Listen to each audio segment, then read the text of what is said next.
Bonjour à tout le monde. Vous êtes 110 inscrits ce soir, donc on est très content pour un sujet quand même très important. Et donc l'idée, au début, je donne un petit peu les consignes. On aura recevra tous l'enregistrement après, ainsi que la présentation, le PowerPoint. Donc vous aurez tout ça ensuite. Mais pendant la conférence, on va faire quelque chose d'un petit peu différent d'habitude. On pourra poser les questions au fur et à mesure de la conférence. Et Marie-Blanche, après deux parties, elle vous expliquera, mais après deux parties, prendra un temps pour répondre à une première salve de questions, hein. Donc, n'attendez pas comme d'habitude la fin. N'ayez crainte, posez tout de suite vos questions. Voilà. Donc, pour présenter un petit peu et le sujet et Marie-Blanche, donc c'est ma fonction, ma mission, voilà. Donc, je vais simplement vous dire que ce sujet, tout d'un coup, est devenu terriblement d'actualité. Il y a exactement une semaine, le 7 mai, Madame la ministre était sur France Inter sur la question des femmes, des filles et des maths. Le jour même, avec deux ministres femmes, elle était au lycée Paul Lapie à Courbevoie pour lancer le plan Filles Maths. Donc, on est complètement juste au bon moment, hein. Le plan Filles Maths, c'est pour que les jeunes filles prennent toute leur place dans les métiers d'ingénieur et du numérique. Voilà. Et mobiliser la communauté éducative et les parents. Voilà. Donc, ce plan qui sort en ce moment fait suite à un rapport de l'Inspection générale des finances et de l'Inspection générale de l'éducation, du sport et de la recherche. Filles et maths, lutter contre les stéréotypes, ouvrir le champ des possibles. Voilà. Et Marie-Blanche, vous-même, vous travaillez au groupe interministériel Éducation nationale et culture sur une charte de l'égalité filles-garçons dans les manuels scolaires. Et cette charte a été signée en septembre 24. Et je pense que la conférence sera l'occasion d'en parler. Alors, votre parcours, bien sûr, éclaire votre présence ici ce soir, c'est-à-dire vous êtes scientifique, agrégé de chimie, une thèse en physique nucléaire, vous avez enseigné, donc vous avez été prof, vous avez enseigné la chimie dans le seconde, à terminale, notamment dans des classes techniques dont vous nous avez dit que c'était très intéressant et très formateur. Vous avez fait un parcours classique de mutation, Bordeaux, Creil, Bayonne, classe préparatoire aux grandes écoles, formation d'enseignants, formation de formateurs, puis intégré le corps des inspecteurs, Versailles, Paris, même à l'étranger. Et vous avez terminé votre carrière professionnelle à IG, Inspection générale de l'éducation nationale, pour le groupe d'expertise disciplinaire de physique-chimie. Donc, profil scientifique. Bon. Alors, la question, c'est filles et sciences, donc filles dans tout ça. Alors, ce que vous nous expliquez, enfin, on en a parlé avant, hein, vous nous expliquez que très tôt, vous avez été sensibilisé à cette problématique de la sous-représentation des filles, notamment par une de vos professeurs, Claudine Hermann, qui a cofondé en 2000 l'association Femmes et Sciences, dont il va être question ce soir. Alors, vous avez intégré l'association dès le début, suivi régulièrement les conférences, du coup, eu accès à des quantités de recherches sur le sujet. Et l'intéressant, c'est que vous avez pu confronter ces recherches à vos propres observations sur le terrain, comme prof, puis comme inspectrice. Ça a nourri aussi les formations que vous avez dispensées auprès des enseignants, qui bien sûr sont les acteurs pour encourager les filles à rentrer dans les filières scientifiques.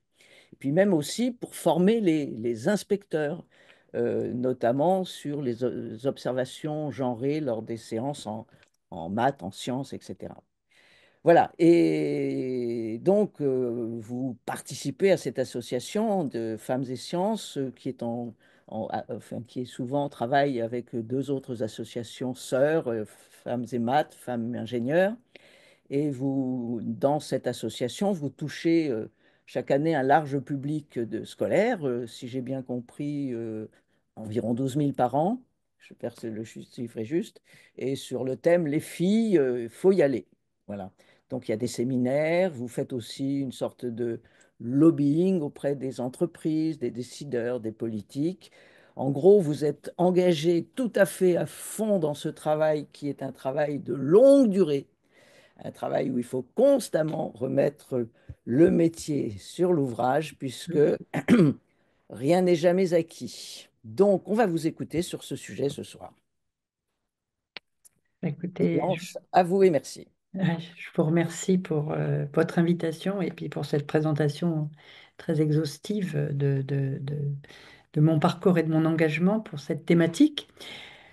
Donc effectivement, vous m'avez sollicité sur cette problématique sociétale importante, hein, et puis de la place des femmes dans les sciences, la technologie, et on verra l'intelligence artificielle, hein, qui est actuellement en train de poindre et d'envahir notre quotidien.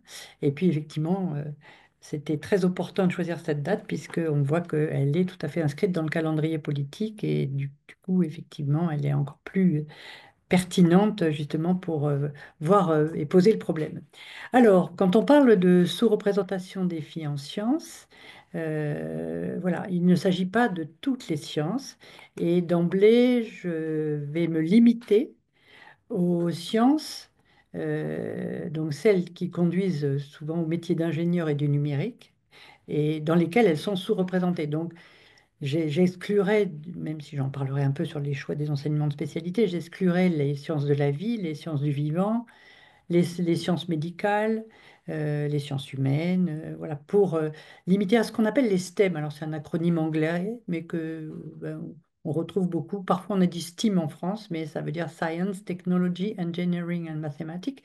Donc pour nous, c'est les mathématiques, la physique, chimie, les sciences industrielles, il y aura l'informatique, les sciences de l'ingénieur, tout ce qui est, voilà, voilà ce qui se concerne. Et c'est effectivement dans ces disciplines, dans ces matières, dans ces formations supérieures que la sous-représentation des filles est criante, hein. Il y a eu une augmentation jusque dans les années 2000 et depuis les années 2000, on plafonne, on bouge plus et on est quand même à un niveau relativement faible depuis ces dernières années.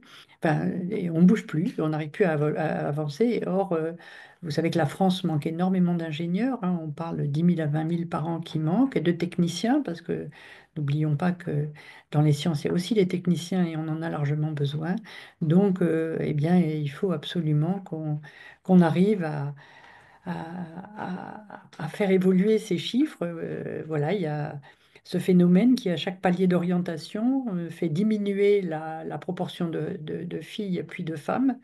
C'est ce qu'on appelle le tuyau percé. Donc, pour ceux qui auront fait le quiz qui permettait justement de voir quelles étaient ces représentations préalables par rapport à la problématique, comme là, ben, effectivement, vous n'êtes pas en face, donc on ne peut pas les faire émerger de la salle, mais je trouve que ce quiz est bien fait pour essayer de voir et puis de se rendre compte finalement de l'ampleur du phénomène.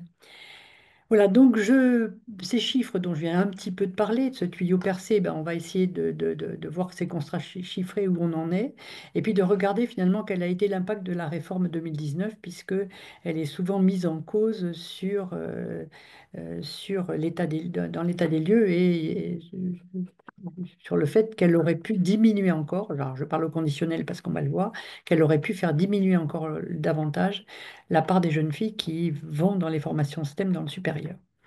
Ensuite, une deuxième partie de mon exposé parlera des causes de cette sous-représentation.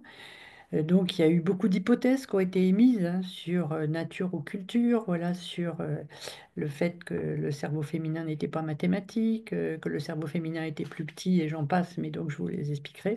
Et puis, je vous dirai où on en est de la recherche et finalement qu'est-ce qui est consensuel et qui est partagé par l'ensemble des chercheurs, qui soient sociologues, neurobiologistes, qui s'occupent de neurobiologie du comportement, psychologie, voilà, je vous dirai où on en est et justement, c'est sans doute là-dessus qu'il faudra travailler si on veut passer ce cap et peut-être qu'on n'a pas suffisamment travaillé encore sur ces questions-là.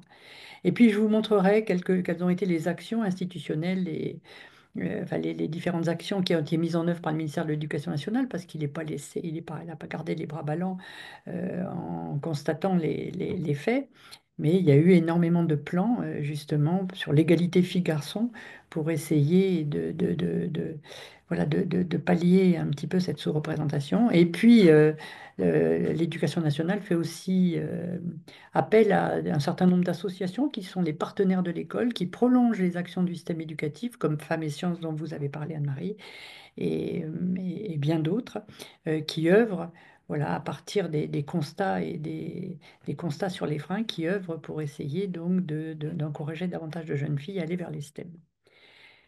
Voilà, donc en fait, je vais dérouler les deux premières parties et ensuite il y aura vous pourrez poser vos questions dans le chat et c'est à l'issue de la deuxième partie qu'effectivement elles me seront posées par les collègues qui ont la gentillesse de suivre le chat et de relever les questions que vous poserez et il y aura une dernière séance de questions à la fin. Voilà, donc je démarre par les constats chiffrés et donc, comme je vous l'annonçais, alors il y a des chiffres, il y en a beaucoup, il faut savoir les lire, il faut les regarder avec beaucoup de prudence parce que si on n'y prend pas garde, c'est vrai qu'on peut vite dire des choses Alors il y en a beaucoup qui sont produits, j'ai donné dans la bibliographie le repère et les références statistiques qui est publié tous les ans par le ministère. Il y a énormément de chiffres, on trouve tout. Désormais, toutes les données sont genrées, asexuées, hein. On peut trouver énormément de données dans ce domaine. Ensuite, tracer des graphes et puis réfléchir et regarder comment on les analyse, parce que là aussi, j'expliquerai pourquoi il faut être un peu prudent, parce que j'ai vu passer beaucoup de choses ces derniers temps et qui effectivement on peut, mais ça, je ne vais pas vous l'apprendre, on peut utiliser les chiffres parfois de manière un peu erronée pour pouvoir servir une idée, une idéologie. Alors avant la réforme du lycée, voilà, vous avez devant vous, voilà, j'ai pris la terminale S, hein, l'évolution du nombre de filles, du nombre d'élèves et du nombre de filles en terminale S depuis les années 2004, donc sur 15 ans jusqu'à 2019, qui était la dernière année de la terminale S. Donc ce qu'on observe, c'est que ben, il y a une augmentation. Vous avez vu en 15 ans des filles qui étaient en terminale S et avec une part de filles qui était de 47,6%. Donc la terminale S était relativement paritaire, hein, jusqu'en 2019. Et on avait à peu près un quart des filles du lycée général qui étaient en terminale S. Donc on a voilà, ce schéma-là. Donc on se dit, ben, finalement, c'était pas mal. Finalement, pourquoi on a changé? Alors, bon, ce dont s'est aperçu le ministère, alors c'est peut-être pas les raisons, et cette rupture de filière est venue du fait que finalement, si on regarde ensuite les orientations dans le supérieur, on s'apercevait qu'à l'issue de la terminale S, hein, qui était paritaire en apparence avec quasiment autant de filles que de garçons, eh bien, non seulement cette terminale S ne conduisait pas à des poursuites d'études supérieures scientifiques et que finalement, cette terminale S, elle avait été dérogée de ses fonctions initiales qui étaient de former des scientifiques, même si au contraire, enfin, moi je trouvais qu'elle avait la vertu de former un grand nombre de personnes aux sciences ou par la science, hein, qui est une grande vertu, hein, parce qu'on sait les qualités et en tout cas qui sont développées dans le cadre des enseignements scientifiques, que ce soit l'humilité, la- la- les notions de vérité par la preuve, hein, vérité avec un petit V, hein, parce que voilà, la preuve, l'argumentation, les faits, voilà, différencier des opinions, enfin, comment effectivement on construit un raisonnement, le raisonnement. Donc on se dit, bah, finalement, c'était très bien de les former, oui, sauf qu'effectivement, à la sortie, 55% seulement poursuivaient vers des études supérieures scientifiques. Et là, ce qu'on constate entre filles et garçons, vous voyez, déjà des orientations très genrées. C'est-à-dire que pour les filles, parmi ces filles, 30% d'entre elles faisaient de la médecine. Et puis assez peu allaient vers ce qu'on appelait les STEM, c'est-à-dire plutôt les sciences à l'université, les écoles d'ingénieurs et puis les classes préparatoires, par rapport aux garçons qui, eux, étaient beaucoup plus équilibrés dans leur profil.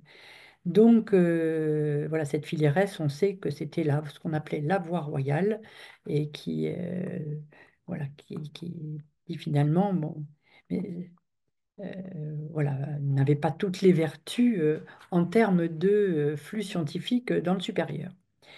Ce qu'on regarde et ce qui était assez étonnant, c'est que justement l'augmentation, et qui va corroborer à ce que je venais de dire, l'augmentation des 20 000 filles en terminale S, c'est pas forcément ressenti quand on regarde par exemple des filières comme MPSI, on se dit mais on aurait dû avoir une courbe croissante dans les classes préparatoires maths physique par exemple, et on s'aperçoit que non. Et on regarde que même, si on regarde l'évolution dans des concours, hein, j'ai pris deux concours, vous allez le voir, on s'aperçoit que ben, ça n'a pas amené davantage de filles à intégrer Polytechnique. J'ai mis aussi les résultats 2024 parce que ça a été une année assez rude pour les filles à Polytechnique. Et notamment, juste 5,8% des effectifs sont des filles dans la filière maths physique informatique, hein, qui est la filière on le sait, qui est la plus, ou la surreprésentation des filles est finalement la plus importante. Ce qu'on regarde aussi, c'est si on regarde par exemple l'agrégation de mathématiques, hein, et alors je vous le dirai pour la physique-chimie parce que j'ai les chiffres aussi, on s'aperçoit vous voyez, il y a de moins en moins de femmes qui sont admises en nombre et en proportion à l'agrégation de mathématiques, ce qui fait qu'effectivement, ce qu'on va voir, c'est qu'au fur et à mesure de la montée quand on passe de l'école au collège, au lycée, on a de plus en plus d'hommes qui vont enseigner, par exemple, les mathématiques, et ça va être le cas aussi en physique-chimie. Et notamment, vous verrez que dans un des piliers du fameux plan filles et maths, Madame la ministre demande qu'effectivement, il y ait une orientation, enfin, il y ait une nomination d'au moins 30% de femmes comme professeurs en classe préparatoire, par exemple, hein. Ça, c'est un des exemples d'action. Parce qu'effectivement, à ce niveau-là, c'est essentiellement des hommes qui enseignent les mathématiques. Et donc, bien sûr, il faut être agrégé pour enseigner les mathématiques. Alors, si elles sont si peu nombreuses, c'est aussi parce qu'elles ne sont pas nombreuses à se présenter. C'est pas parce qu'elles sont moins bonnes, hein, attention, hein. C'est parce qu'on a moins de jeunes filles en mathématiques que du coup, il y en a moins qui sont admises à l'agrégation, hein. Parce que si on regarde, les taux d'admission sont les taux des présents à l'examen, hein. Voilà, donc c'est pour vous dire, en physique-chimie, actuellement, c'était 25% de femmes présentes, donc un peu plus qu'en chimie. On pourrait penser qu'en chimie, il y a plus de femmes, mais non, on était à 40% à peu près. Voilà, et je ne parle pas des agrégations de sciences de l'ingénieur ou d'informatique. J'ai pas été rechercher les chiffres de la dernière session, ça se trouve facilement sur les rapports de jury. Mais en tout cas, c'est pour dire que cette augmentation des filles n'a pas fait augmenter la présence de femmes dans des concours ou notamment pour les concours de recrutement d'enseignants. Et on sait, on verra ensuite, on en parlera de l'importance des rôles modèles. Effectivement, si vous avez une enseignante féminine pour une fille, vous vous identifiez plus facilement à cette enseignante. Donc, vous voyez que si vous avez que des hommes en face de vous en train de faire des sciences, c'est vrai que c'est plus difficile pour une jeune fille de s'identifier. Alors, qu'en est-il dans le cadre de la réforme? Donc, je ne vais pas reparler de la réforme, et en tout cas, donc effectivement, ça a été l'extinction des filières, et puis pour amener les élèves à construire un parcours dès la classe de première qui était plus approprié avec leur poursuite d'études. Donc, on va voir effectivement ce que ça a impliqué, notamment pour toutes les disciplines STEM. Et donc, attendez, voilà. Alors, on va regarder en première. Donc, vous savez que les jeunes peuvent choisir trois enseignements de spécialité. On s'aperçoit que celle qui est la plus choisie, malgré tout, chez les filles comme chez les garçons, c'est la spécialité maths, physique, SVT qui euh, reconstruit un petit peu la filière S. Donc, avec 92 000 élèves et surtout 57% de filles. Donc, encore en première, on a une proportion de filles dans cette triplette qui est importante. On va regarder justement à travers le schéma, le schéma que je vais vous proposer, c'est la diminution de choix des filles par les filles des enseignements de spécialité STEM du lycée général à l'entrée dans le supérieur. Donc quand on regarde ce graphique, ce que vous pouvez observer, c'est que au niveau de la première, vous avez sur 300 000 filles à l'entrée en seconde, vous en avez seulement 80 000. Alors j'ai calculé les pourcentages, je pense que je dois les avoir mis à côté. Voilà. Vous avez seulement 25% des filles qui construisent vraiment un profil scientifique. Quand ils mettent autre science ici, ça veut dire que c'est SVT ou SES. Donc c'est difficile de comparer avec nos 90 000 de tout à l'heure. Voilà, parce c'est mélangé SVT et SES. Mais en tout cas, ici, on peut avoir aussi un peu un profil scientifique, hein, et ici. Donc, vous voyez que ça diminue déjà par rapport à la seconde. Ça diminue encore un peu plus quand on arrive en terminale. En terminale, il n'y a plus que 30 000 jeunes filles qui ont des profils scientifiques STEM, hein, comme on en parlait. Donc, même s'il y en a qui font des SVT qui vont se trouver ici. Et par contre, là où ça chute encore, c'est à l'entrée dans le supérieur, puisqu'on n'a plus que 25 000 jeunes filles sur les 300 000 de départ, donc 9%, hein, même moins de 9% d'ailleurs, hein, Voilà. Alors, pourquoi ça diminue déjà entre première et terminale? Eh bien, parce qu'il faut abandonner un enseignement de spécialité. Et ce qu'on va voir, c'est que les filles abandonnent essentiellement l'enseignement de spécialité mathématiques. Donc ce petit graphe permet de voir justement l'abandon des mathématiques par les filles. Si je prends la triplette la plus présente, hein, maths, physique, chimie, SVT, mais je pourrais en prendre d'autres, ce qu'on voit, c'est qu'en terminale, en vert, vous avez la spécialité physique, chimie, SVT. En jaune, vous avez la spécialité mathématiques, sciences de la vie et de la Terre. Et en orange, vous avez la spécialité maths, physique, chimie. Ben, ceux qui ont choisi la spécialité verte, forcément, ont abandonné la spécialité mathématique. Et c'est le cas de 50% des filles contre 34% des garçons. Et donc, ce qu'on voit, c'est que en terminale, alors, ça ne veut pas dire qu'ils vont pas faire de maths, parce que très, très souvent, on va le voir, les filles qui ont choisi physique, chimie et SVT choisissent, pour poursuivre dans le supérieur, quand même des études scientifiques, et notamment médicales, suivent, ou sur la biologie, suivent un enseignement complémentaire de mathématiques. Donc, vous voyez déjà une différence là genrée entre les garçons et les filles, puisque seuls 45% des garçons, enfin, 45% des garçons conservent la spécialité mathématique en terminale et seulement 25% des filles. Donc, on voit que il y a vraiment encore une différence. Donc ici, ce que je voulais montrer, c'est que si on prend les filles, ce qu'on peut montrer, c'est que la part des bachelières qui s'orientent vers la médecine, hein, et on sait qu'elles sont assez nombreuses, hein, ben, vous voyez d'où elles viennent. Elles viennent essentiellement de celles qui ont, enfin, on voit que 57% de celles qui ont choisi physique, chimie, sciences de la vie et de la Terre et maths complémentaires, 57% s'orientent vers des PASLAS, qui sont donc les études de médecine. Tout le monde connaît PASLAS. Enfin, c'est les nouveaux parcours d'accès à la santé ou les licences d'accès à la santé, hein. Donc on voit que malgré tout, certaines qui avaient un profil maths, physique, chimie, donc étaient STEM, vous voyez, partent en médecine, donc on les perd pour les STEM. Et certaines qui faisaient maths SVT, bon, vont vers les STEM, mais ça, c'est celles qui étaient dans la deuxième partie du graphe, une STEM et une autre science. Voilà, mais donc on voit que cet abandon des mathématiques se fait en fait dès la première. Et finalement, ce qu'a induit la réforme, et c'est intéressant de le voir, c'est que l'orientation genrée qui se faisait avant, plutôt en terminale, souvenez-vous, hein, puisque en terminale, on avait 55% qui faisaient des sciences et chez les filles, 30% qui faisaient de la médecine, ben, au lieu de l'avoir en terminale, on l'a à l'issue de la première. Voilà. Donc, c'est un peu les conséquences de cette réforme. Ça veut dire que finalement, les filles auront peut-être moins d'exposition aux mathématiques qu'avant. Alors, par contre, ce qu'on voit, c'est que les parcours sont quand même, les choix de doublette de spécialité sont davantage en lien avec les orientations dans le supérieur.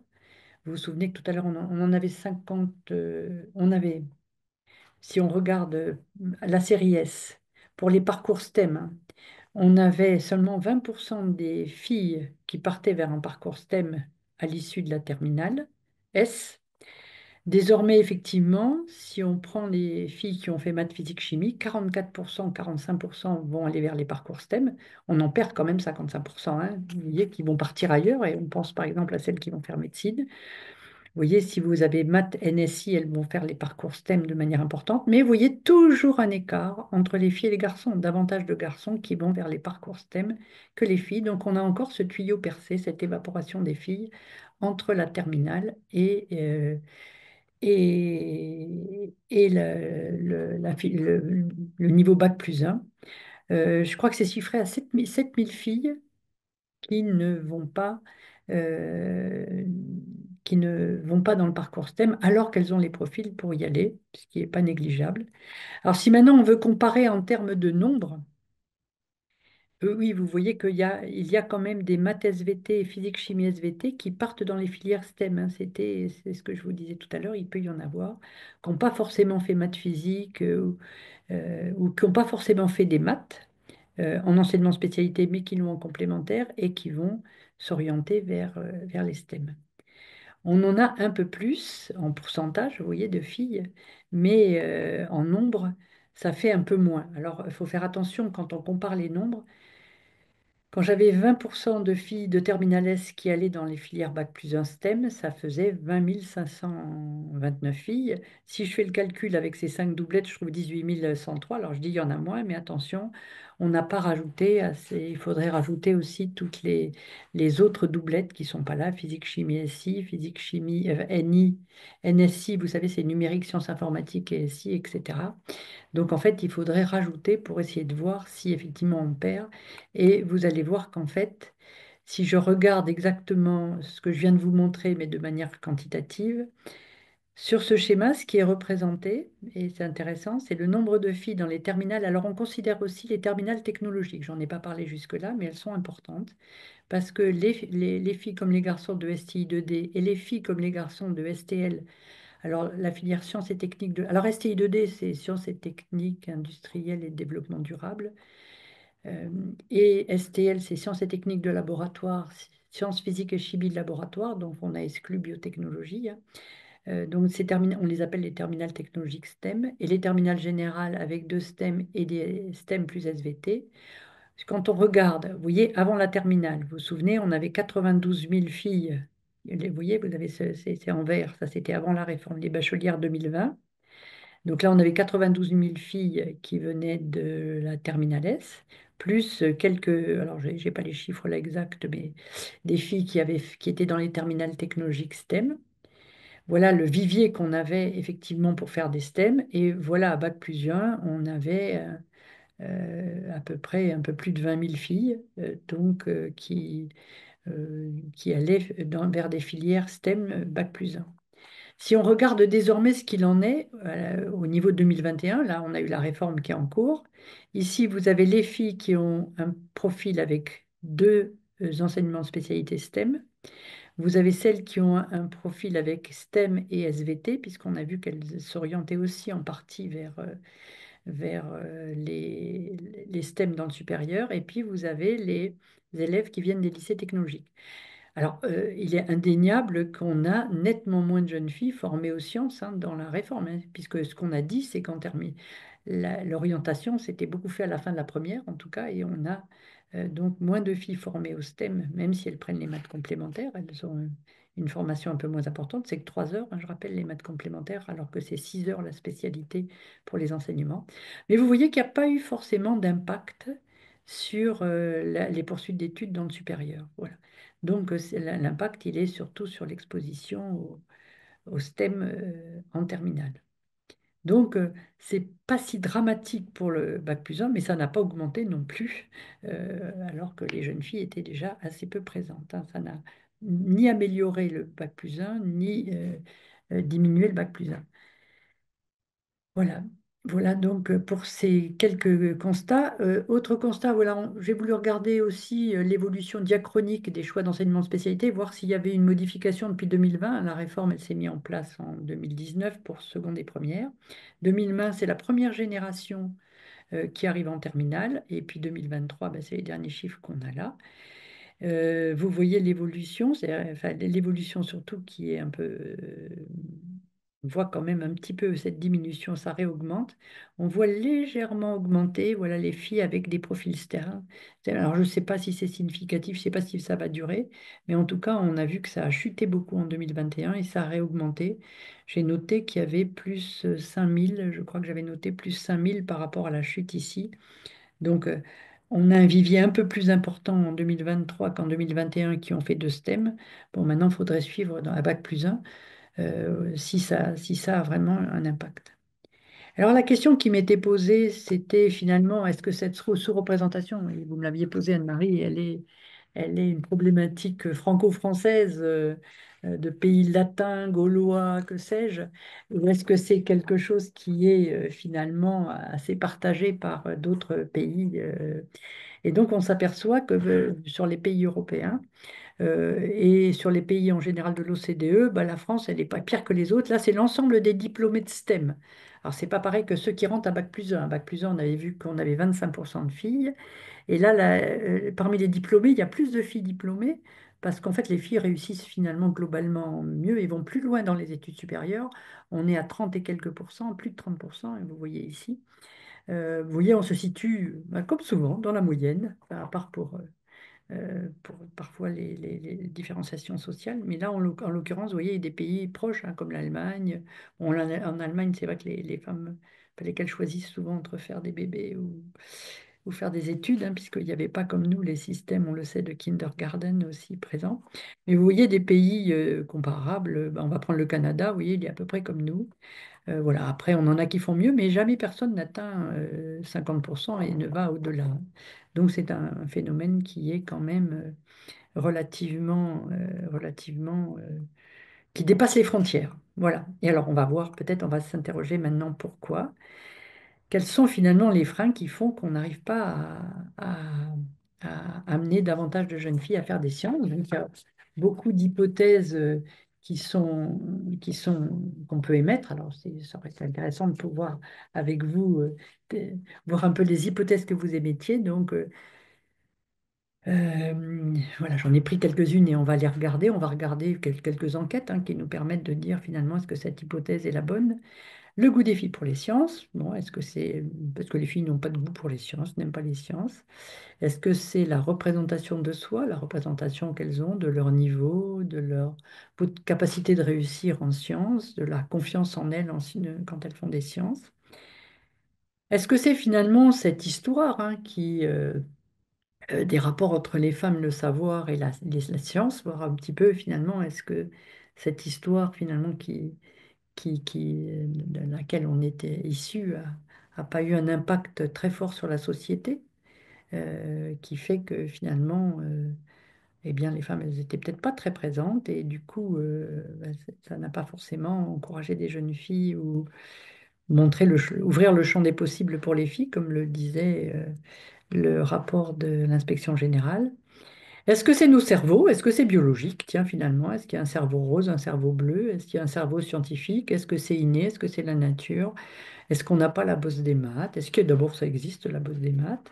Voilà, c'est vraiment des questions qu'on peut se poser. Et puis finalement, in fine, est-ce que l'environnement, est-ce que le monde qui nous entoure, il n'est pas complètement genré, qui fait que finalement, il ne va pas nous- non plus nous encourager à le faire. Alors, le goût pour les... Alors, on va tester ces hypothèses, hein, elles ont été testées, donc les sociologues font des enquêtes. Ces enquêtes, elles sont faites aussi chaque fois qu'on a une évaluation internationale, hein, que ça soit PISA, que ça soit Teams, que ça soit même CEDRE, les évaluations nationales que l'on fait, nous, intrinsèquement. Voilà, et on s'aperçoit et on pose des questions aux élèves en dehors des tests cognitifs qu'on leur fait passer pour vérifier s'ils ont des compétences en mathématiques ou en sciences, hein, est-ce qu'ils ont des connaissances, est-ce qu'ils savent raisonner, est-ce qu'ils savent, etc. On leur pose des questions sur un peu la manière dont ils appréhendent ben, la discipline et comment ils se sentent vis-à-vis de cette discipline. Voilà, c'était une enquête qui était faite voilà, sur les filles et les garçons face aux sciences. Donc, ça a été fait sur à peu près un échantillon de 8 000 élèves.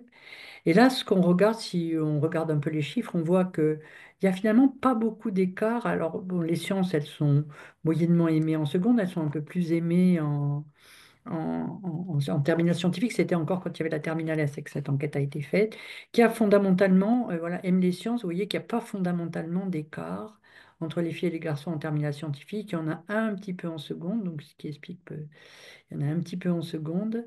Voilà, les métiers scientifiques sont considérés comme intéressants. Et là, en terminale, vous voyez, il n'y a pas beaucoup d'écart entre les filles et les garçons, et pourtant, il n'y a pas 71% de filles qui s'orientent vers des métiers scientifiques. Donc, elles aiment bien, elles se voient bien faire un métier scientifique, mais elles n'y vont pas.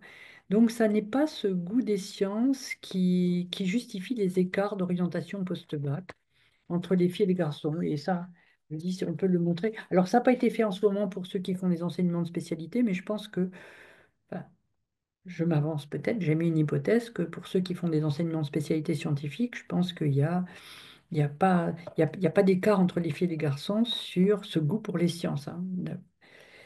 Voilà. Mais c'est après pourquoi ils n'y vont pas. Alors, la représentation de soi vis-à-vis des sciences, celle-là, elle est très intéressante parce que là, pour le coup, on voit une grosse différence entre les filles et les garçons. Les filles considèrent qu'elles ont toujours un niveau, vous voyez, les différences filles-garçons, là, on voit qu'elles sont significatives. Les filles considèrent toujours qu'elles ont un niveau en maths plus faible. Et parfois, elles considèrent que leur niveau est plus faible alors qu'elles ont des résultats identiques aux garçons, hein. Il y a toujours cette idée euh, du regard qu'on porte sur soi-même vis-à-vis des sciences. Et là, il y a vraiment ces décalages. À niveau égal, elles considèrent toujours qu'elles sont moins fortes. elles ont toujours, et vous le voyez ici, beaucoup plus de stress devant les exercices de mathématiques, par exemple. Là, c'était une questionnaire sur les maths, hein, notamment, mais il y en a sur les autres sciences. Elles sont toujours inquiètes et on va voir en quoi l'inquiétude, justement, est quelque chose qui est un facteur négatif, justement, pour les performances, puisque plus vous êtes inquiète, plus vous avez peur de ne pas réussir, eh bien, ça nous fait une prophétie autoréalisatrice et on ne réussit pas. Donc, il y a des mécanismes inconscients cognitifs qui se mettent en place et qui inhibent justement les performances. Par contre, effectivement, elles pensent qu'elles peuvent réussir si elles font des efforts. Donc là, il n'y a pas de différence. Mais voilà, donc ce manque de confiance en soi, c'est important de se dire, mais finalement, pourquoi les filles, elles n'ont pas confiance en elles? D'où ça vient? Le fait qu'une femme n'a pas confiance en elle, notamment vis-à-vis des sciences, alors que elles ont un peu plus confiance, hein. Si on regarde en français, elles ont plus confiance en leur niveau, hein. Si on regarde voilà, par rapport aux garçons, là, il y a pas de problème. Donc, eh bien, ce qu'on peut regarder, c'est finalement qu'est-ce qui fait que les filles manquent de confiance en elles. Donc, des hypothèses qui ont été testées, enfin, des hypothèses des sociologues, c'est qu'effectivement, l'histoire de notre société, et jusque très récemment, hein, on voit fin du 19e et même au 20e siècle, et encore même maintenant, on le verra. Bon, c'est peut-être un peu moins vrai depuis le milieu du XXe siècle, mais beaucoup de grands hommes ont œuvré pour que les femmes ne puissent pas devenir scientifiques. Donc, au XVIIe siècle, il y a plusieurs auteurs qui affirment que voilà, les mathématiques sont desséchantes et que les pratiques peuvent rendre les femmes stériles. Donc, vous imaginez si ça ne va pas encourager les jeunes femmes à faire des sciences. Voilà. Ensuite, beaucoup d'intellectuels et de savants, de penseurs, de politiques des 18e et 19e défendent le maintien des femmes dans l'espace domestique, elles leur refusent formellement l'accès au savoir. Alors, on peut regarder, bon, là j'ai pris quelques quelques citations ou quelques écrits, hein. Si je prends par exemple Jean-Jacques Rousseau, c'est quand même les Lumières, l'Émile ou de l'éducation est quand même un des ouvrages fondamentaux sur l'éducation du temps des Lumières. Et regardez ce qu'il y écrit quand même. Toute l'éducation des femmes doit être relative aux hommes, leur plaire, se faire aimer et honorer d'eux, les élever jeunes, les soigner grands. Voilà les devoirs des femmes en tout temps et ce qu'on doit leur apprendre dès l'enfance. Donc vous voyez que là, vous n'êtes pas prêt de faire des scientifiques avec une telle idée de l'éducation à faire aux jeunes filles. Alors, ensuite, c'est vrai que quand l'enseignement féminin se développe à la fin du 19e, et je pense par exemple à Camisset, enfin, à la loi Camisset là, qui sur l'enseignement des jeunes filles, bah, vous allez voir que ça n'est absolument pas pour faire des scientifiques, hein, qu'on promeut l'enseignement des jeunes filles, hein. Donc voilà, sur cette loi, il précise bien, parce que vous allez voir que la Chambre des députés est bien conservatrice à l'époque, il ne s'agit pas de détourner les femmes de leur vocation première, qui est d'élever des enfants. Alors, je n'ai pas mis la suite, mais je vais vous la lire parce qu'elle est quand même assez croustillante. La suite, c'est et de tenir leur ménage, ni de les transformer en savants, en bas bleus, en ergoteuses. Il s'agit de cultiver, écoutez-moi bien, les dons heureux que la nature leur a prodigués pour les mettre en état de mieux remplir les devoirs que la nature leur a imposés. Donc vous voyez que là, il y a quand même une idéologie assez forte. Et donc, à la fin du 19e, OK, les femmes accèdent à l'enseignement, mais on verra déjà qu'on ne leur enseigne pas la même chose que les garçons et les enseignements de sciences sont totalement différents entre les filles et les garçons et même les objets sur lesquels on les fait travailler. Regardez là aussi, c'est croustillant. Donc, moi, je conseille l'enseignement, les femmes et l'enseignement scientifique. Là, je crois que ça fait partie des ouvrages que j'avais donnés de Nicole Hulin, Les femmes et l'enseignement scientifique, qui racontent un peu toute cette histoire et la manière voilà, dont a évolué euh, les programmes d'enseignement pour les filles avant que la mixité n'amène au milieu du XXe siècle à avoir les mêmes enseignements pour les filles et les garçons. Alors écoutez-moi bien ce que dit se dit ce député. Quel sera le bonheur d'un pauvre médecin de campagne qui rentre en trempée de pluie, trouve sa femme occupée à observer les astres ou lisant un traité de métaphysique, tandis que le rôti brûle et le feu s'éteint. Dans ces conditions, vous aurez beaucoup de partisans du divorce. Soyons sérieux, faisons à l'homme sa vie de travail et ne lui enlevons pas le calme de son foyer domestique. Donc, vous voyez que voilà, il y a quand même beaucoup, beaucoup de réticence euh, à former les femmes et à les faire sortir de ce que la nature leur aurait assigné. Donc même Jules Verne, hein, qui est quand même quelqu'un dont on pourrait dire, bah, c'est un scientifique, hein, il a fait de la science-fiction, mais c'était quelqu'un qu'on peut considérer quand même du monde des scientifiques qui est son discours quand il inaugurait un établissement de jeunes filles à Amiens en 1893 leur disait: Prenez garde de ne pas vous égarer en courant dans le domaine des sciences et puissiez-vous, en sortant du cours de chimie générale, savoir concessionner un bon pot-au-feu. Donc, vous voyez qu'avec ces manières de considérer la place des femmes dans la société, voilà, c'est difficile ensuite de s'imaginer autre chose que domestique. Voilà, donc à la fin du 19e, beaucoup d'hommes considèrent que les compétences nécessaires pour produire des connaissances, les hommes les ont, mais pas les femmes. Et donc on voit que très vite, on a des stéréotypes genrés enfin, qui sont là et qui perdurent, on va le voir. Les femmes sont considérées comme moins intelligentes que les hommes et elles sont considérées du fait qu'elles font beaucoup de travail pratique, elles s'occupent de la maison, des enfants, etc. On considère qu'elles sont incapables d'abstraction et de conception d'ensemble et qui sont essentielles pour bâtir des nouvelles connaissances. Donc vous voyez que voilà, et pourtant, on le sait, les femmes depuis l'Antiquité sont loin d'être absentes de la production scientifique dans l'histoire. J'ai pas le temps de citer toutes celles qui ont laissé leur nom, hein, et de celles qui ont été invisibilisées ou pour lesquelles on a retenu autre chose que leurs travaux scientifiques. Je pense, bon, Hypatie était quelqu'un de très très bien. Je vous parlerai du projet Hypatie qu'on monte pour mettre des noms de femmes sur la tour Eiffel, sur lesquels on est associé à Femmes et Sciences, donc qui était quand même une mathématicienne philosophe de l'Antiquité. Émilie du Châtelet, vous en avez entendu parler, dont on a plus retenu le côté volage et le côté maîtresse de Voltaire que finalement le travail qu'elle a fait pour traduire les Principia Mathematica.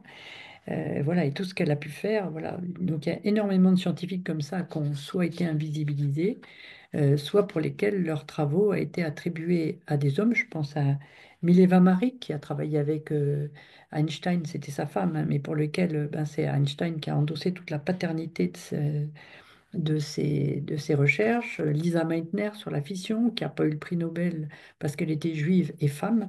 Et donc, c'était Otto Hahn qui a reçu le prix Nobel pour la découverte de la fission. Et j'en passe, hein, Rosalind Franklin sur l'ADN, Jocelyn Burnell qui a découvert le premier pulsar. Enfin voilà, il y a eu énormément de femmes. Et je pense aussi à Ada Lovelace, qui était la première programmeuse. On a attribué le premier programme à Babbage, alors que c'est un peu plus tard seulement qu'Ada Lovelace a été reconnue. Donc, vous voyez, cette invisibilisation est aussi quelque chose voilà, qui ne favorise pas non plus. Voilà, plusieurs femmes s'y sont essayées, mais elles n'ont pas forcément trouvé le succès qu'elles auraient pu trouver en sciences. Alors, ben voilà, cerveau bleu, cerveau rouge, j'y viens. Voilà, il y a des clichés qui semblent immuables, comme le fait que les femmes sont sociables, émotives et douées de langage, et que les hommes sont compétitifs, dominateurs, se repèrent bien dans l'espace. Voilà, si les hommes se repèrent bien dans l'espace, on le verra un peu plus tard, c'est parce qu'ils ont été beaucoup plus exposés à l'espace en jouant, en faisant du sport, en jouant à l'extérieur, plus que les petites filles avec leurs poupées. Et c'est pas toujours vrai. Si on expose des filles à l'espace extérieur, ben, elles savent parfaitement se repérer. Il s'agit juste de les former. Mais par contre, donc, voilà, l'idée d'un cerveau rose, d'un cerveau bleu, ça, et le fait qu'on n'avait pas le même cerveau est quelque chose qui a vraiment travaillé depuis très très longtemps ben, les sociétés, enfin, en se disant finalement, est-ce qu'on est pareil? On n'est pas fait, on n'est pas conçu pareil. Certains portent les enfants, d'autres pas. Est-ce que le cerveau serait différent? Donc, il y a eu toutes sortes de recherches visant souvent à essayer de montrer l'infériorité intellectuelle des femmes, hein. Et je pense par exemple à des recherches qui ont été la craniométrie. Donc au début, on a fait des dissections, on a regardé les cerveaux et puis eh ben, on a regardé un petit peu. Et c'est sûr que si on fait le poids ou la taille d'un cerveau d'un homme, en moyenne, ils sont beaucoup plus importants que ceux des femmes parce qu'ils sont juste plus grands. mais ça n'est absolument pas la taille du cerveau qui en fait l'intelligence. Je vous engage à lire ou à écouter les conférences de Catherine Vidal, la neurobiologiste dont j'ai mis ici le livre. Voilà, désormais, avec l'imagerie médicale, enfin l'imagerie, on peut voir les cerveaux en train de fonctionner. Et ce qu'on peut arriver à voir, c'est qu'il y a, quand un cerveau, on met plusieurs hommes et femmes en train de faire la même opération cognitive, logique, mathématique, etc. Et on peut regarder la manière dont des parties du cerveau s'activent. Et ce qu'on peut voir, c'est qu'il y a autant de variabilité entre les hommes et les femmes qu'il peut y en avoir au sein de la population des hommes et la population des femmes. Et donc on arrive à montrer actuellement que finalement la plasticité du cerveau est telle et les connexions qui vont se faire entre les neurones sont post-naissance, hein. Donc le cerveau, c'est que le cerveau, il apprend, enfin, hein, et et que c'est l'expérience personnelle qui va faire le cerveau et non pas la nature biologique. Mais si vous voyez, c'est quelque chose qui a, ces idées-là, que nos cerveaux sont différents, elles sont vraiment des idées qu'on a du mal à faire passer. Voilà, c'est les idées reçues ont la vie dure, on le sait.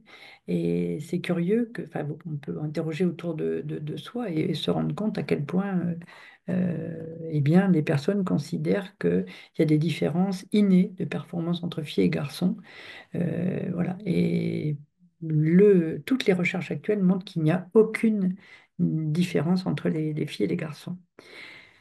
Par contre, les filles et les garçons ne sont pas éduqués de la même manière de leur prime enfance. Voilà. Il y a davantage c'est montré dans l'école des filles qu'il y a davantage par Marie Durubellé, hein, dont on connaît tous les travaux qu'elle a pu faire sur l'école, qu'il y a davantage de stimulation verbale pour les unes et motrice pour les autres, pour les garçons.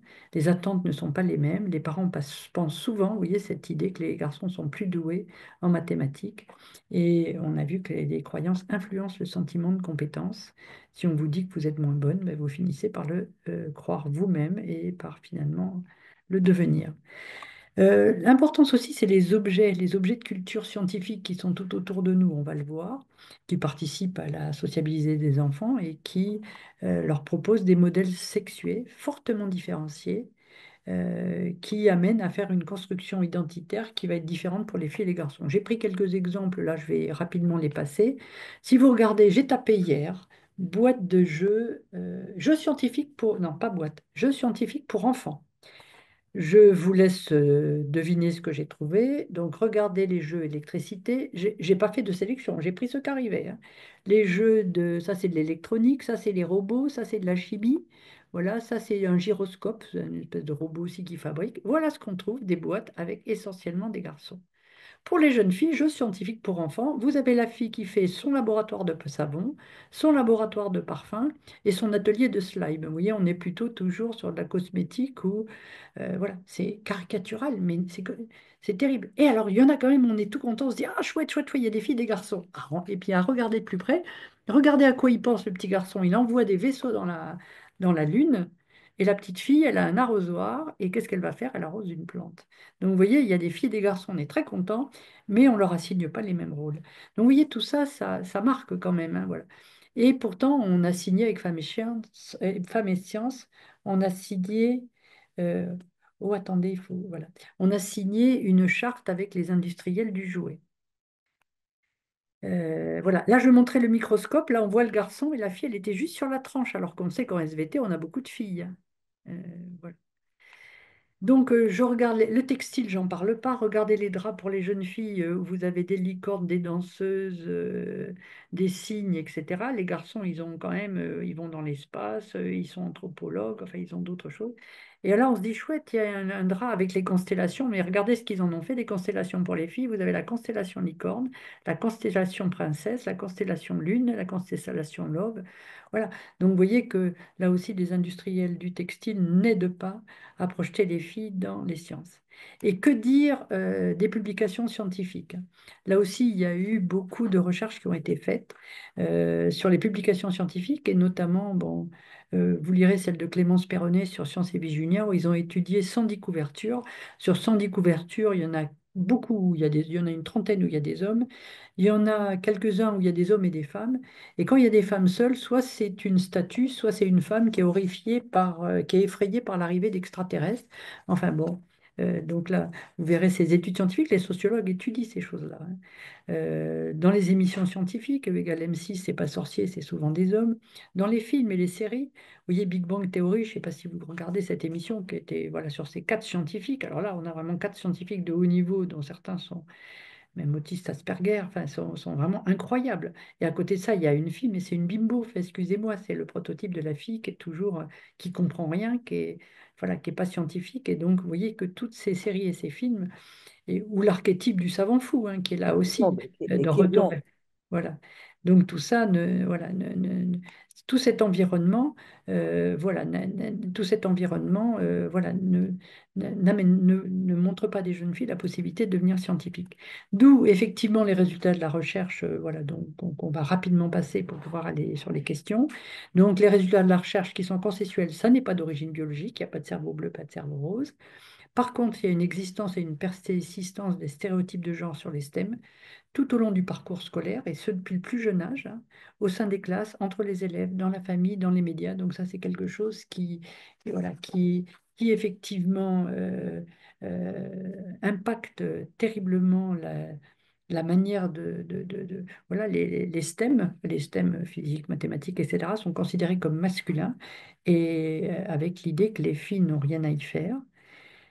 L'impact, comme je le disais, la mesure de la menace, de ce qu'on appelle la menace du stéréotype sur les performances, c'est-à-dire que si par exemple une fille elle est en train de faire un devoir de mathématiques, elle sait que, et d'autant plus si l'évaluation est importante, enfin, a une importance accrue dans son parcours, cette jeune fille, voilà, dans sa tête, elle dit je dois réussir, mais les filles réussissent moins en maths. Alors, donc il y a ces paradoxes et il y a ce conflit interne qui fait ce mécanisme inconscient qui fait que ça va affecter ses performances. Donc on voit que progressivement, on va avoir une construction sociale genrée des aspirations d'orientation avec une conformation des choix affirmant son identité de genre. Les STEM sont qualifiés comme masculines et donc c'est pas facile pour une fille qui se dit féminine d'aller vers ces orientations. Et par ailleurs, effectivement, parfois quand elle décide d'aller vers des orientations autres que les STEM, par exemple sciences du vivant, on va jamais les encourager à faire des STEM en considérant que c'est parce que c'est des aspirations personnelles, mais souvent c'est des aspirations qui ont été construites. Et donc, on va voir que c'est pas au bout de parcours sans doute qu'il faut travailler, mais dès le plus jeune âge, puisqu'on voit que les écarts se creusent dès le CP, hein. Au CP, il n'y a pas de crainte, c'est dès la fin du CP, on commence à voir des différences entre les filles et les garçons.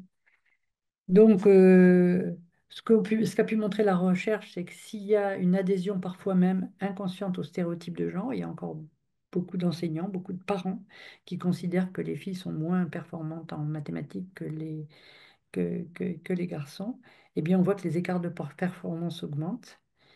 On voit aussi, malgré tout, dans les bulletins, des interprétations différentes des réussites et des filles et des garçons. Souvent, les filles, bah, c'est sur leur attitude, on va mettre des interprétations en disant qu'elles sont travailleuses, studieuses, appliquées. Par contre, les garçons, on ira davantage sur leurs compétences, comme quoi ils sont talentueux, qui sont, enfin, je sais pas ce que je veux dire, qu'ils ont non pas des facilités, mais que voilà, ils sont brillants. Voilà, voilà. Et donc, en fait, il y a aussi eu des études qui ont été faites sur les bulletins scolaires et les appréciations des enseignants qui sont vraiment parfois genrées. D'où l'importance de prendre conscience de ces problématiques pour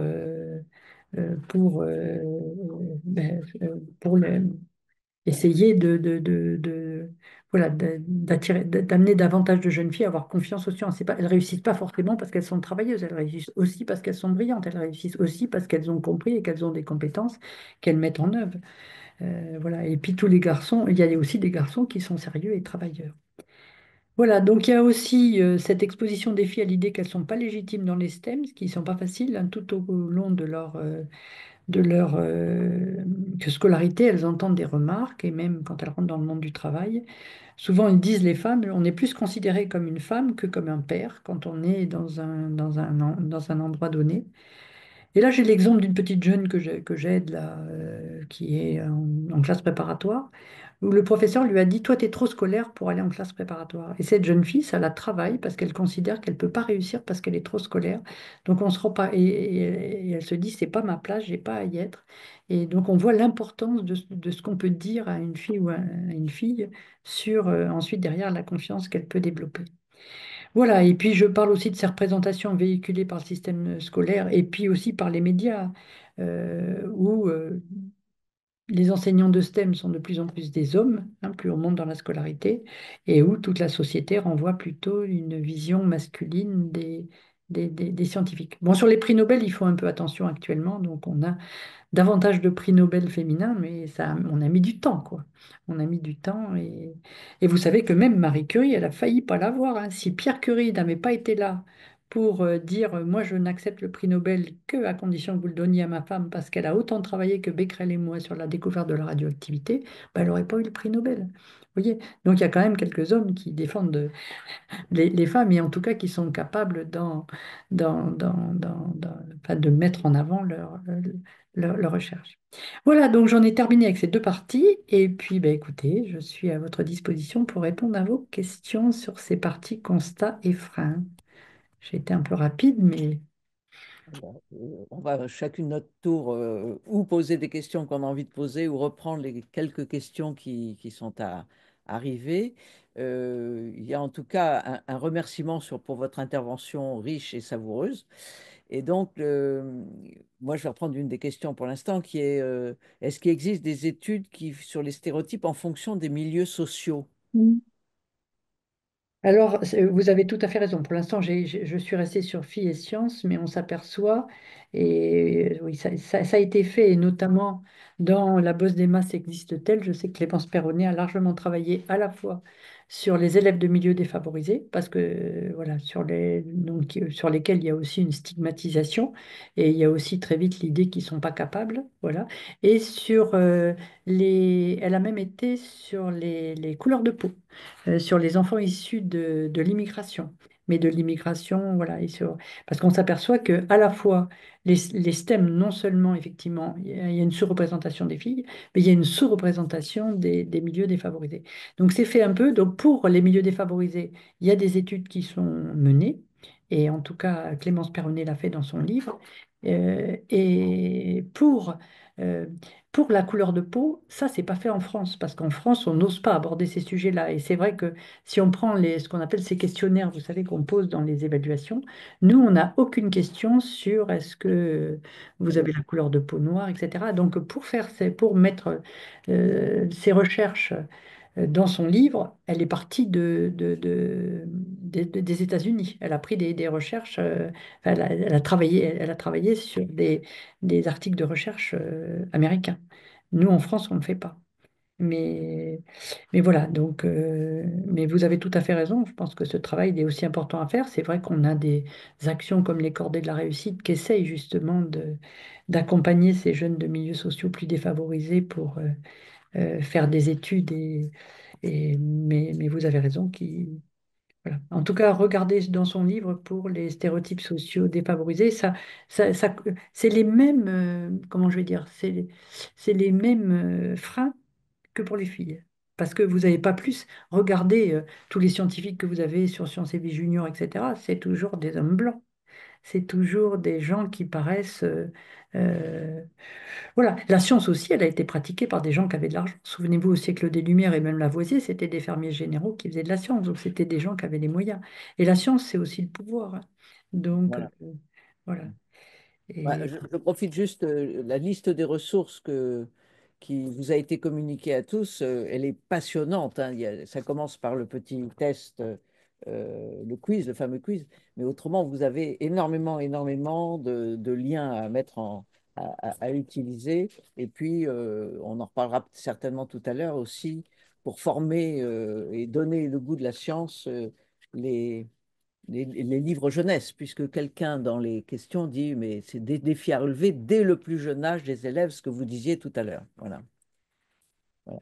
Et il j'en faut profite pour nous excuser pour l'énorme faute d'orthographe dans le titre de cette liste de ressources. palier avec deux ailes et pas un seul aile, bien sûr. Voilà. Donc, il y a des autres Je voulais questions. rebondir. Allez-y. Je voulais rebondir parce que j'avais une question depuis que je t'entends, Marie-Blanche.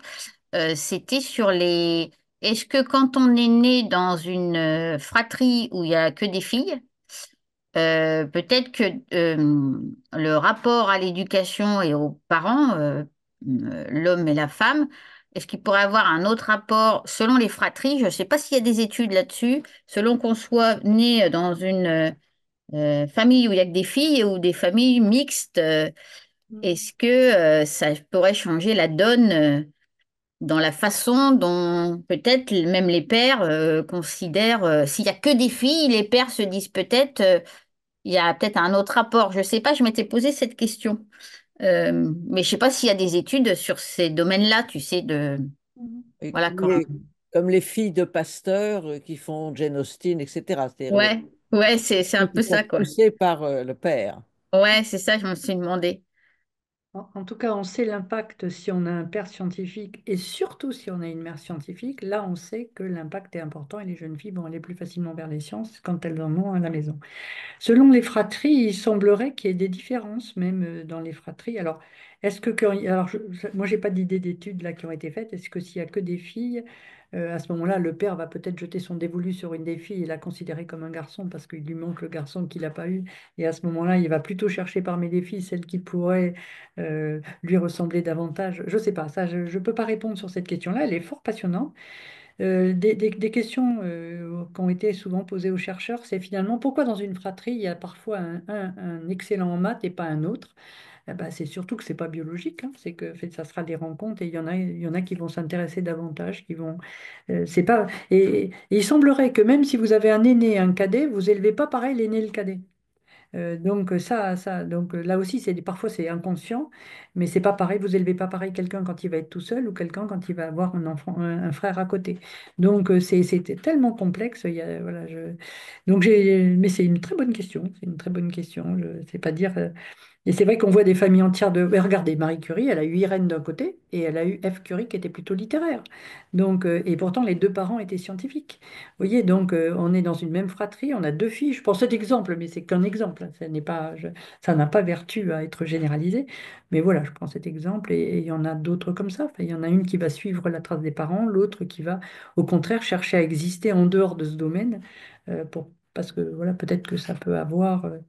Si on veut exister, il faut peut-être sortir de. Il faut pas être fille d'eux. Si je veux pas être fille d'eux, il faut que j'aille ailleurs, quoi. Même si ça n'enlève pas les qualités et le prix Nobel d'Irène Joliot-Curie, hein. Je me permets de prendre la parole. Vas-y.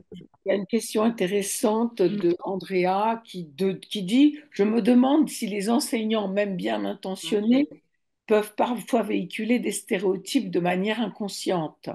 À votre avis, comment peut-on les accompagner pour faire évoluer leurs pratiques sans tomber dans la culpabilisation? Alors, il faut absolument pas culpabiliser les enseignants. Souvent, effectivement, on s'aperçoit que voilà, les enseignants sont souvent, très souvent bienveillants et parfois la bienveillance amène à faire des choix pédagogiques ou didactiques qui peuvent être un peu surprenants. Et le tout, c'est de les éclairer parce que parfois soi-même on ne voit pas. C'est pour ça que ce qui est proposé, et que je trouve très très bien, ce qui est proposé dans le plan, parce que justement, ce qu'on n'a pas fait jusque-là, c'est ouvrir la porte de la classe, aller voir dans les classes comment ça se passe, comment ça se construit, tout ça. Vous savez, et Geneviève le sait, que moi j'ai essayé de former nos inspecteurs à des observations genrées pour qu'ils regardent ce qui se passe, non pas pour blâmer les enseignants, mais parfois pour les éclairer sur des gestes inconscients. Parfois un professeur, il regarde que d'un côté, mais c'est inconscient et moi-même je l'ai eu fait. Et maintenant, et quand on me l'a dit, j'ai fait attention et je sais que maintenant je vais regarder toute la salle, je vais balayer la salle, mais souvent regardez vous-même, quand vous faites un cours, vous regardez d'un seul côté. On s'adresse souvent aux garçons en particulier euh, et aux filles plus en général. Voilà, il y a plein de choses qui sont déjà étudiées par les sociologues. Donc, moi, loin de moi blâmer des enseignants. Il y a des enseignants qui, voilà, J'avais raconté un enseignant qui avait mis les garçons par deux pour faire des expériences d'électricité, les filles par quatre. Et c'était tout simplement parce que les filles font pas trop de bruit, donc on les met par quatre, on n'avait pas assez de matériel. Mais et quand on lui pose la question, il dit, ah oui, oui, mais parce qu'elles font moins de bruit que les garçons. Ah, je dis, c'est bien, il était bien intentionné, mais je dis, mais vous savez, si je suis une fille, moi, je vais penser à autre chose. Et puis, pour arriver à lui faire dire que les filles devaient être deux fois plus nombreuses que les garçons, il ne l'avait pas forcément vu. Donc, je pense que les observations croisées, ça permet d'éviter ces choses-là, qui parfois sont... C'est pas malveillant, les enseignants sont pas malveillants, pas du tout.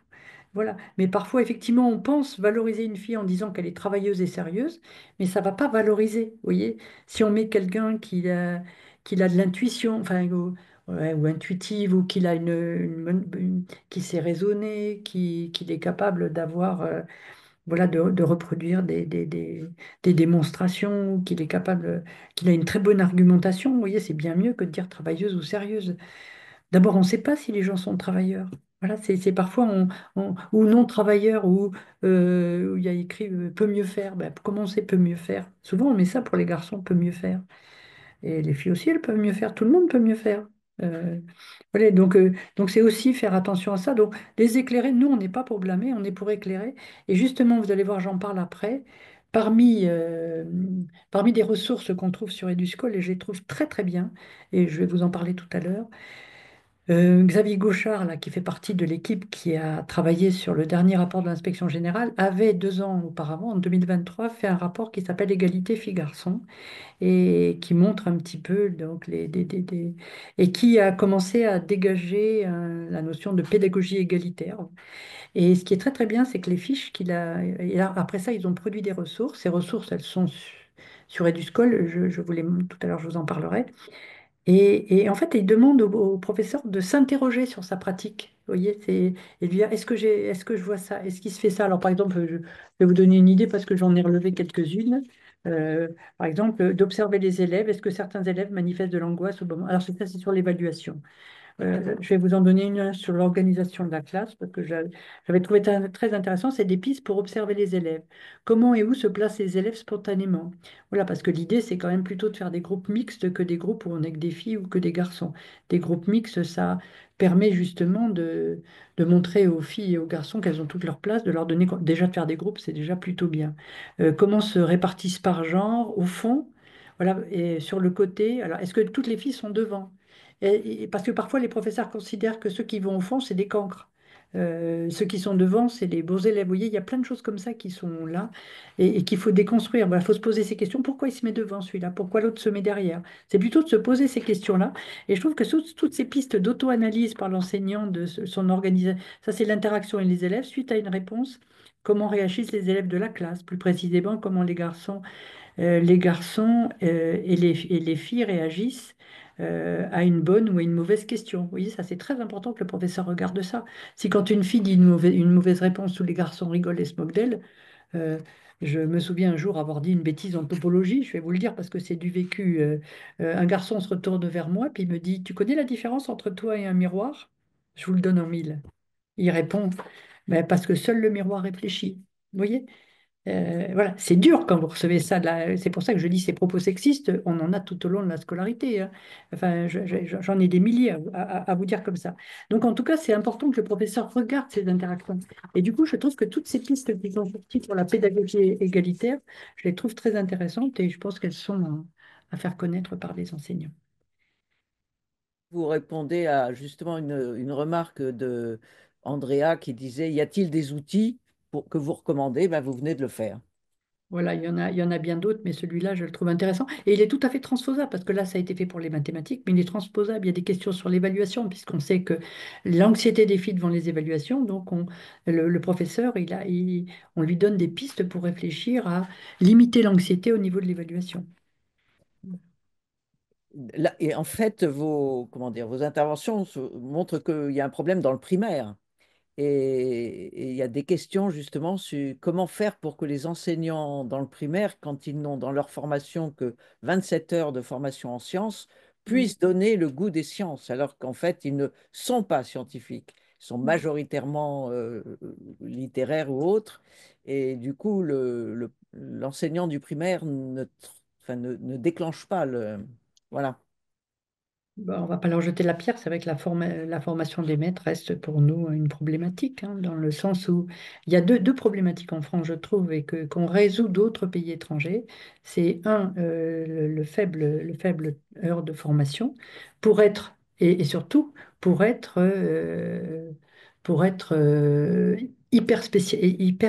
enfin, pour enseigner toutes les disciplines, voilà, parce qu'en fait, ils doivent enseigner toutes les disciplines et donc ça demande effectivement, voilà, ça demanderait plutôt d'avoir une formation, pour ma part, hein, si j'avais à choisir, qui démarre dès la terminale et qui attendent pas le master pour ça, quoi. Voilà, où on pourrait former davantage les enseignants et avoir à la fois sur l'égalité filles-garçons, parce que là, j'en parle un peu après, dans les maquettes maintenant des MEF, Master MEF, il y a une petite formation sur l'égalité filles-garçons, et il y en a une, il y a 6 heures apparemment sur l'égalité, sur filles et sciences. Donc il y a une petite formation, c'est léger, sur 800 heures de formation, 6 heures. Voilà. Il y avait des questions qui étaient posées à une époque dans les concours de recrutement sur... on a rentré dans le référentiel de compétences professionnelles enfin, de professeurs, enfin, des métiers du professorat, agir en éducateur de manière éthique, je ne sais plus exactement, et responsable, ouais. Et il y avait effectivement cette lutte contre les discriminations et les stéréotypes. Donc, quand ensuite il y avait des concours de recrutement, que ce soit le CAPES, l'agrégation auquel a participé Geneviève aussi, c'est vrai qu'on interrogeait les professeurs sur ces questions-là. Voilà. Donc, il y avait une petite touche de sensibilisation des enseignants. Mais vous avez vu que dans le plan, normalement, il y aura une sensibilisation au biais de genre, mais ça dure 2 heures. Vous voyez que c'est pas beaucoup, hein. À la rentrée 2025, il y a 2 heures de formation pour tous les enseignants du primaire et pour les enseignants de mathématiques. Voilà.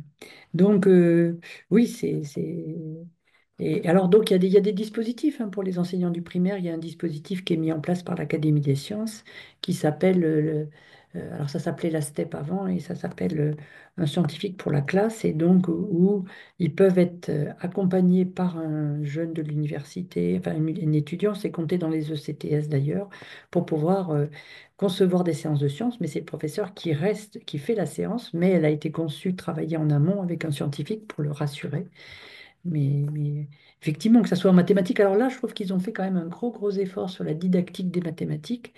Et je trouve que, si vous voulez, l'enseignement des mathématiques évolue bien en France, dans le primaire, parce que là, il y a toute la formation continue quasiment. Après le plan Villani-Torossian a été mis, le paquet a été mis sur les mathématiques.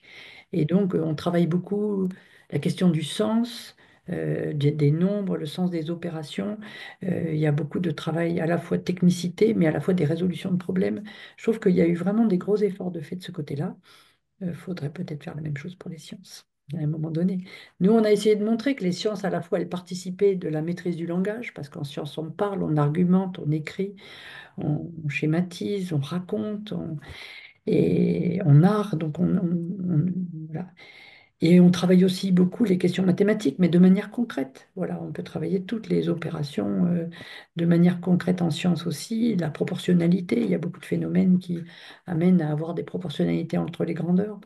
On a essayé de montrer que les sciences, justement, participaient du français et des mathématiques pour essayer de davantage axer sur les sciences. Pour l'instant, c'est vrai que pour les Français, enfin, en France, c'est français mathématiques. C'est pas le cas dans d'autres pays, hein. Dans d'autres pays, les sciences sont beaucoup plus là, je dirais, sont considérées même comme matières fondamentales. Parce que nous, si on vous dit les matières fondamentales, on vous dit français mathématiques. Si je prends par exemple le cas de l'Espagne, depuis Pisa et là, depuis une dizaine d'années, en Espagne, les matières fondamentales, c'est français, enfin c'est espagnol, Espagnol. pardon, excusez-moi. C'est espagnol, mathématiques et sciences. Donc il y a des pays qui ont considéré la science comme des disciplines fondamentales. Donc ça change complètement le regard, vous voyez. Donc ça serait... Peut-être faudrait-il que j'avance sur la suite. Enfin, après, je vous passerai les Oui. questions parce qu'il y en a qui sont intéressantes. Allez-y, je vous écoute, mais ouais, ouais, allez-y, je vous Notamment, écoute, il y mais a quelqu'un merci. qui dit que il a fait l'expérience dans ses classes, des choses qui correspondent exactement à ce que vous dites. Et quand les élèves, on leur dit, vous ne pouvez pas passer en section en spé, elles renoncent, alors que les garçons font les pieds et les mains pour l'obtenir. Donc il y a Ouais. une espèce de comptabilité et la conclusion, et c'est un peu pour finir ce qui détermine tout ça, c'est plutôt ce qui est de l'ordre de la société et que pour finir, on fait de gros efforts en disant essayer d'orienter les filles vers les maths, etc. Mais il y a un frein social qui est énorme. Mhm. Moi, on a laissé passer Ouais. une question tout au début, je ne Mm. sais plus le nom de la personne qui l'a posée, qui disait qu'en fait, beaucoup de filles qui veulent faire médecine, on leur a conseillé de choisir les spécialités SVT et physique-chimie, et donc d'abandonner les maths. Et que c'était une raison de la désaffection, justement après la réforme, de la baisse d'effectifs en mathématiques, en spécialité maths, en terminale. Et donc, c'était peut-être pas, comment dire, c'était une des explications de cette baisse. Tout à fait, tout à fait. Bon, j'en ai un petit peu parlé. J'ai montré que cet abandon, il était en partie lié à ces désorientations, au fait qu'on peut choisir que deux enseignements de spécialité. Bon, pour autant, à côté, il y a 3 heures d'enseignement optionnel et que les filles prennent largement. Elles sont assez majoritaires dans ces filières, précisément parce qu'elles ont abandonné l'enseignement de spécialité mathématiques. Par contre, en maths experte, on en a moins. Ben, ça augmente un peu, mais on a moins de jeunes filles en maths experte qu'on a de garçons. Voilà. Mais oui, oui, vous avez raison que le fait d'avoir que deux enseignements de spécialité limite, hein. Et c'est difficile de ne pas prendre la physique-chimie et la SVT si vous voulez faire médecine, hein. Donc, Mais en même temps, les filles ont percé en médecine. Je veux dire, pourquoi ne perceraient-elles pas ailleurs? Enfin, je veux dire que ouais. Ben, ouvrir le champ des possibles, c'est aussi pour permettre, enfin, en tout cas, l'idée, c'est de permettre aux jeunes filles d'aller vers des métiers plus rémunérateurs que certains métiers du Caire vers lesquels elles vont, et des métiers dans lesquels voilà, c'est épanouissant, dont on verra l'importance des rôles modèles féminins. Et donc, en tout cas, on verra que Femmes et Sciences travaille beaucoup sur les rôles modèles féminins et travaille sur la lutte contre les stéréotypes, sur ces freins. Voilà, je vous montrerai toutes les actions qui sont faites par Femmes et Sciences. Et ensuite, donc c'est prévu pour la suite. on va Et, vous laisser parler sur la suite alors. voilà. Et puis, je pourrai répondre aux questions après. Parce que je ne sais pas si ça s'arrête pile à 7 heures, vous me dites. Normalement, on arrête à 7 heures, mais D'accord, d'accord. voilà, Vous me dites, hein, parce que je ne veux pas. on vous écoute. Voilà. Donc, euh, voilà, pour la suite, donc j'avais prévu de vous parler quelques exemples d'actions institutionnelles pour encourager les filles à faire des sciences. Je vais vous montrer la lumière parce que je commence à être dans le noir. Voilà. Donc,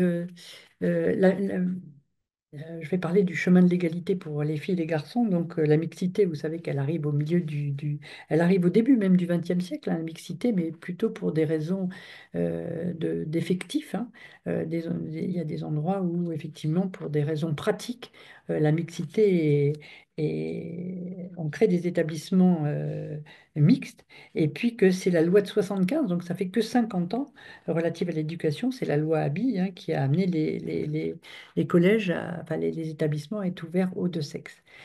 Ça a répondu à un choix ça a répondu à un choix politique, mais cette mixité, ça n'a pas été une véritable mixité. On a mis ensemble des filles et des garçons en disant, ben, tout ça, ils vont s'apporter progressivement des choses, et finalement, on n'a pas, cette mixité n'a pas été garante de l'égalité.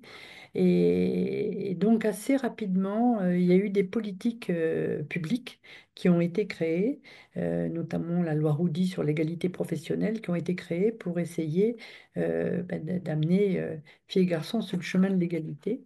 Il y a eu plusieurs conventions interministérielles qui ont été signées, hein, depuis les années 2006, et notamment pour suivre un peu les parcours filles-garçons, d'où cette publication annuelle que je ne peux que conseiller, Filles et garçons sur le chemin de l'égalité de l'école à l'enseignement supérieur. C'est une publication très simple qui est publiée le 8 mars, vous avez compris pourquoi, Journée internationale de la femme, et qui donne un certain nombre de résultats chiffrés qui permet de suivre un peu l'évolution et de voir où on en est sur ce chemin de l'égalité. Bon, on en est loin, vous l'avez compris, sinon on ne se poserait pas toutes les questions qu'on se pose aujourd'hui, mais on continue d'y travailler.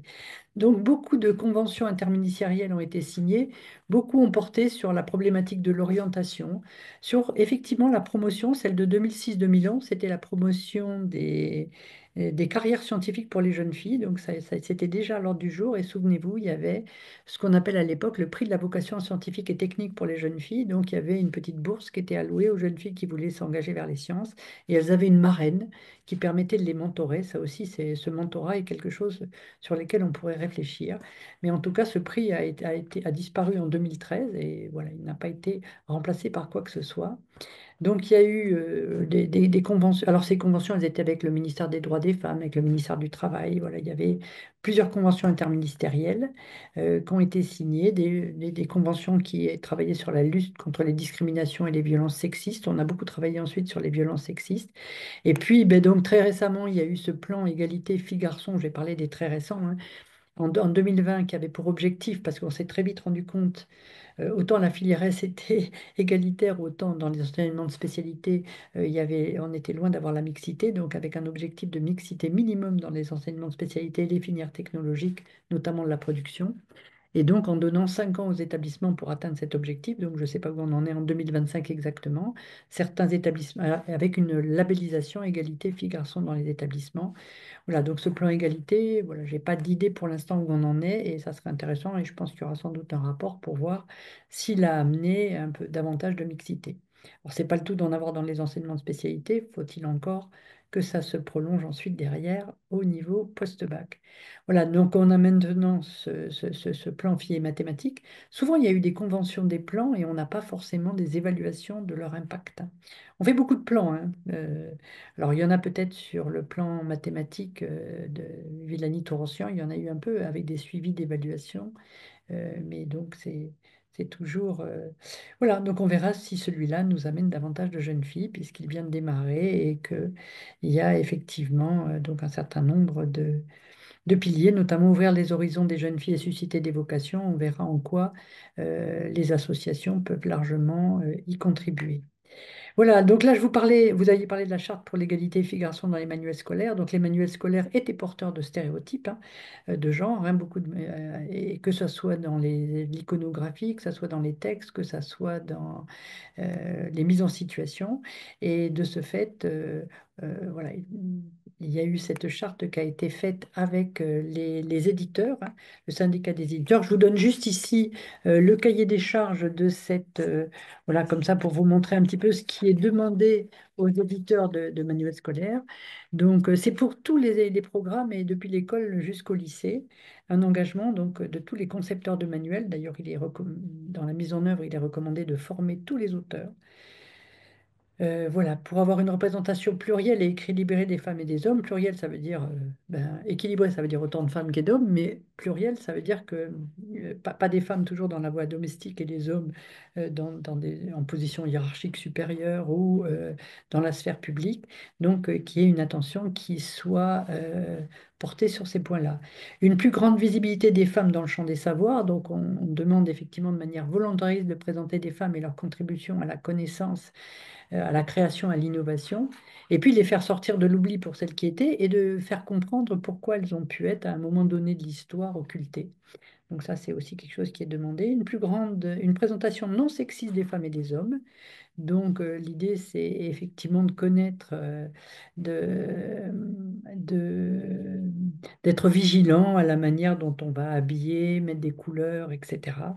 De manière à l'apparence physique, même au comportement relationnel et affectif. Donc c'est important voilà, de pas présenter toujours des filles qui pleurent et puis des hommes qui se battent. Enfin, j'exagère un petit peu, mais voilà, les hommes ont le droit de pleurer. Et du coup, quand on travaille, nous, sur les stéréotypes avec les enfants de maternelle, on leur montre des images comme ça et on demande si ça les surprend, un homme qui pleure ou une fille qui se bagarre, de manière à ce qu'on leur dise, mais un garçon a le droit de pleurer, une petite fille, elle a le droit de se battre. Enfin, il vaut mieux qu'elle se batte pas, mais en tout cas, elle a le droit d'être en colère. Voilà, il y a pas, la colère n'est pas spécifiquement masculine. Des mises en situation ne renforçant pas les stéréotypes. Donc là, effectivement, il faut connaître les stéréotypes de sexe et ne pas attribuer donc de caractéristiques supposées naturelles aux filles. Et puis il y a ce langage, voilà, donc là je ne vais pas développer sur ces stéréotypes parce qu'on en a parlé, mais les mises en situation, c'est tous les exercices et tout, hein. Et d'ailleurs, on verra que nous, même au niveau des sujets d'examen, on fait très très attention à ne pas véhiculer de stéréotypes dans un examen. C'est pas toujours la fille qui raconte des blagues. Quand on a une fille et un garçon garçons qui disent une chose et l'autre. C'est pas toujours la fille qui dit des choses qui sont pas vraies. Quand les élèves doivent tester telle ou telle hypothèse, on essaye de faire très attention euh, aux filles et aux garçons. Un langage égalitaire simple, donc là, bon, ça a été largement débattu, hein, parce que vous savez que le point médian n'a pas été autorisé, l'écriture, ce qu'on appelle l'écriture inclusive. Donc il a fallu réfléchir là-dessus. Pour ça, on s'est appuyé au Haut Conseil à l'égalité qui a sorti un texte qui est remarquable, qui s'appelle Pour une communication sans stéréotype de sexe. Et donc, oui, là, parce que le masculin fait neutre, ça va peut-être bien, mais enfin, ce qu'a dit. Mais, mais effectivement, si c'est toujours le masculin qui l'emporte, s'il n'y a pas de féminin, ben, les filles ne vont pas pouvoir se projeter. Donc l'idée, c'est de veiller à l'emploi de noms féminins, masculins, de titres, de grades, comme c'est préconisé depuis l'an 2000, hein. On doit féminiser, on doit dire un auteur, une autrice, hein. Voilà. Euh, on doit... Et puis, ben, si on ne peut pas utiliser le point média, on peut dire des agriculteurs et des agricultrices ou des personnes travaillant dans l'agriculture, donc d'utiliser plutôt un langage épicène. Mais en tout cas, si on utilise les agriculteurs, on met une photo à côté où on voit une agricultrice. Vous voyez, c'est quand on compense éventuellement un texte. L'idée, c'est pas d'alourdir la lecture, mais c'est qu'il y ait dans ces manuels scolaires, ben voilà, l'homme et la femme qui puissent être, en tout cas quand on parle d'une corporation, qui puissent être identifiés.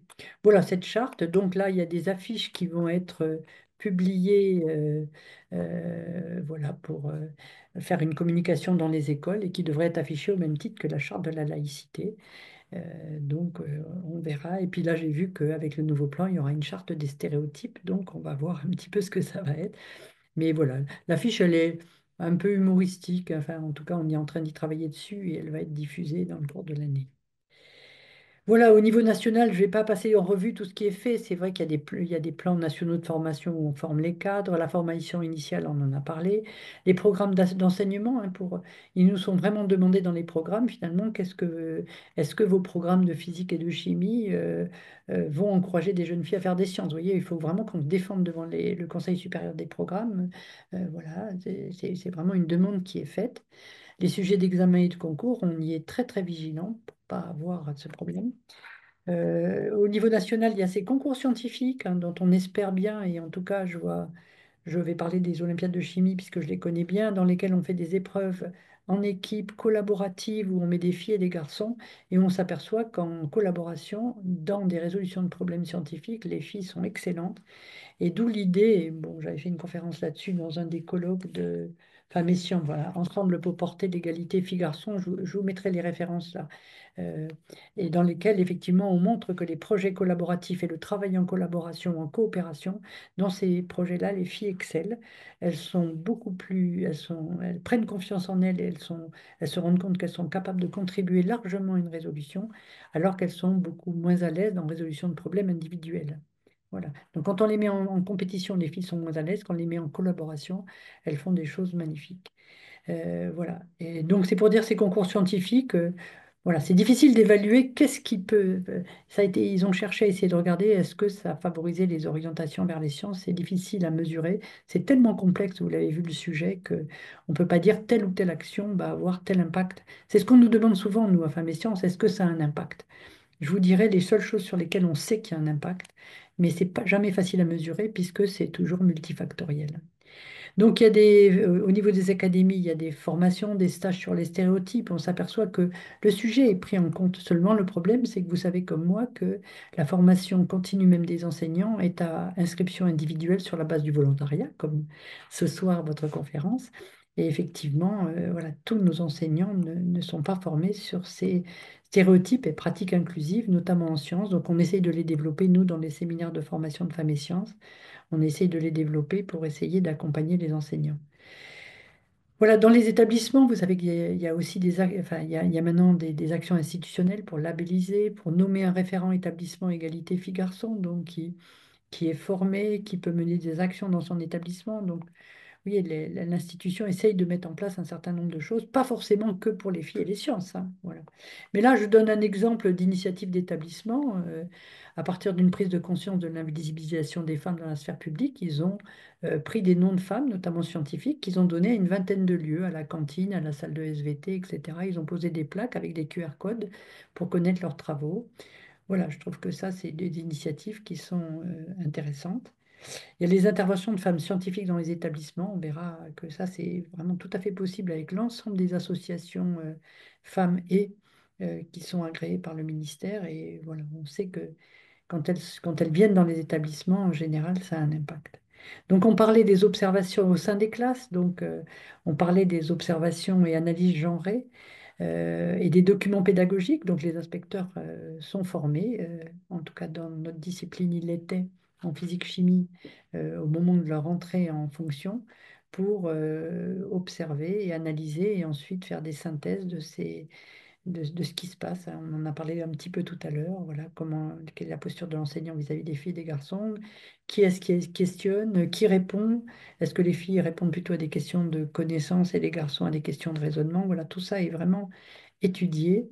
Voilà, donc ça, au sein des classes, c'est des éléments qui peuvent faire évoluer les pratiques, voilà, en- en encourageant l'enseignant à, les faire évoluer si elles peuvent par cas être considérées comme peut-être euh, euh, pas suffisamment égalitaires. Donc, je parlais de la pédagogie égalitaire. Donc, suite à ce rapport égalité filles-garçons en mathématiques de 2023, voilà, il y a vraiment sur le site EduScol un certain nombre de documents tout à fait transférables. Voilà, vous avez le lien quand vous aurez le diaporama, vous pouvez y aller dessus et vous verrez en quoi les documents ressources qui s'appellent mathématiques et lutte contre les stéréotypes sexués, que ce soit sur les interactions et l'organisation de la classe, sur lesquels effectivement je vous ai parlé tout à l'heure d'auto-évaluation des gestes professionnels, ben, il y a moyen de travailler un petit peu sur ces pratiques pédagogiques, même si on a vu que voilà, ça n'est pas que ce qui se passe dans la classe. Mais si ce qui se passe dans la classe n'est pas égalitaire au moment où on enseigne les mathématiques ou les STEM, effectivement, ça ne va pas aider. Voilà. Mais donc, du coup, former les enseignants sur ces sujets est fort passionnant. Alors rapidement, pour terminer, je vais parler de Femmes et Sciences, hein, cette association agréée pour vous montrer quelques-unes des actions qui sont mises en œuvre. Donc vous avez un site sur lequel vous trouvez énormément de ressources.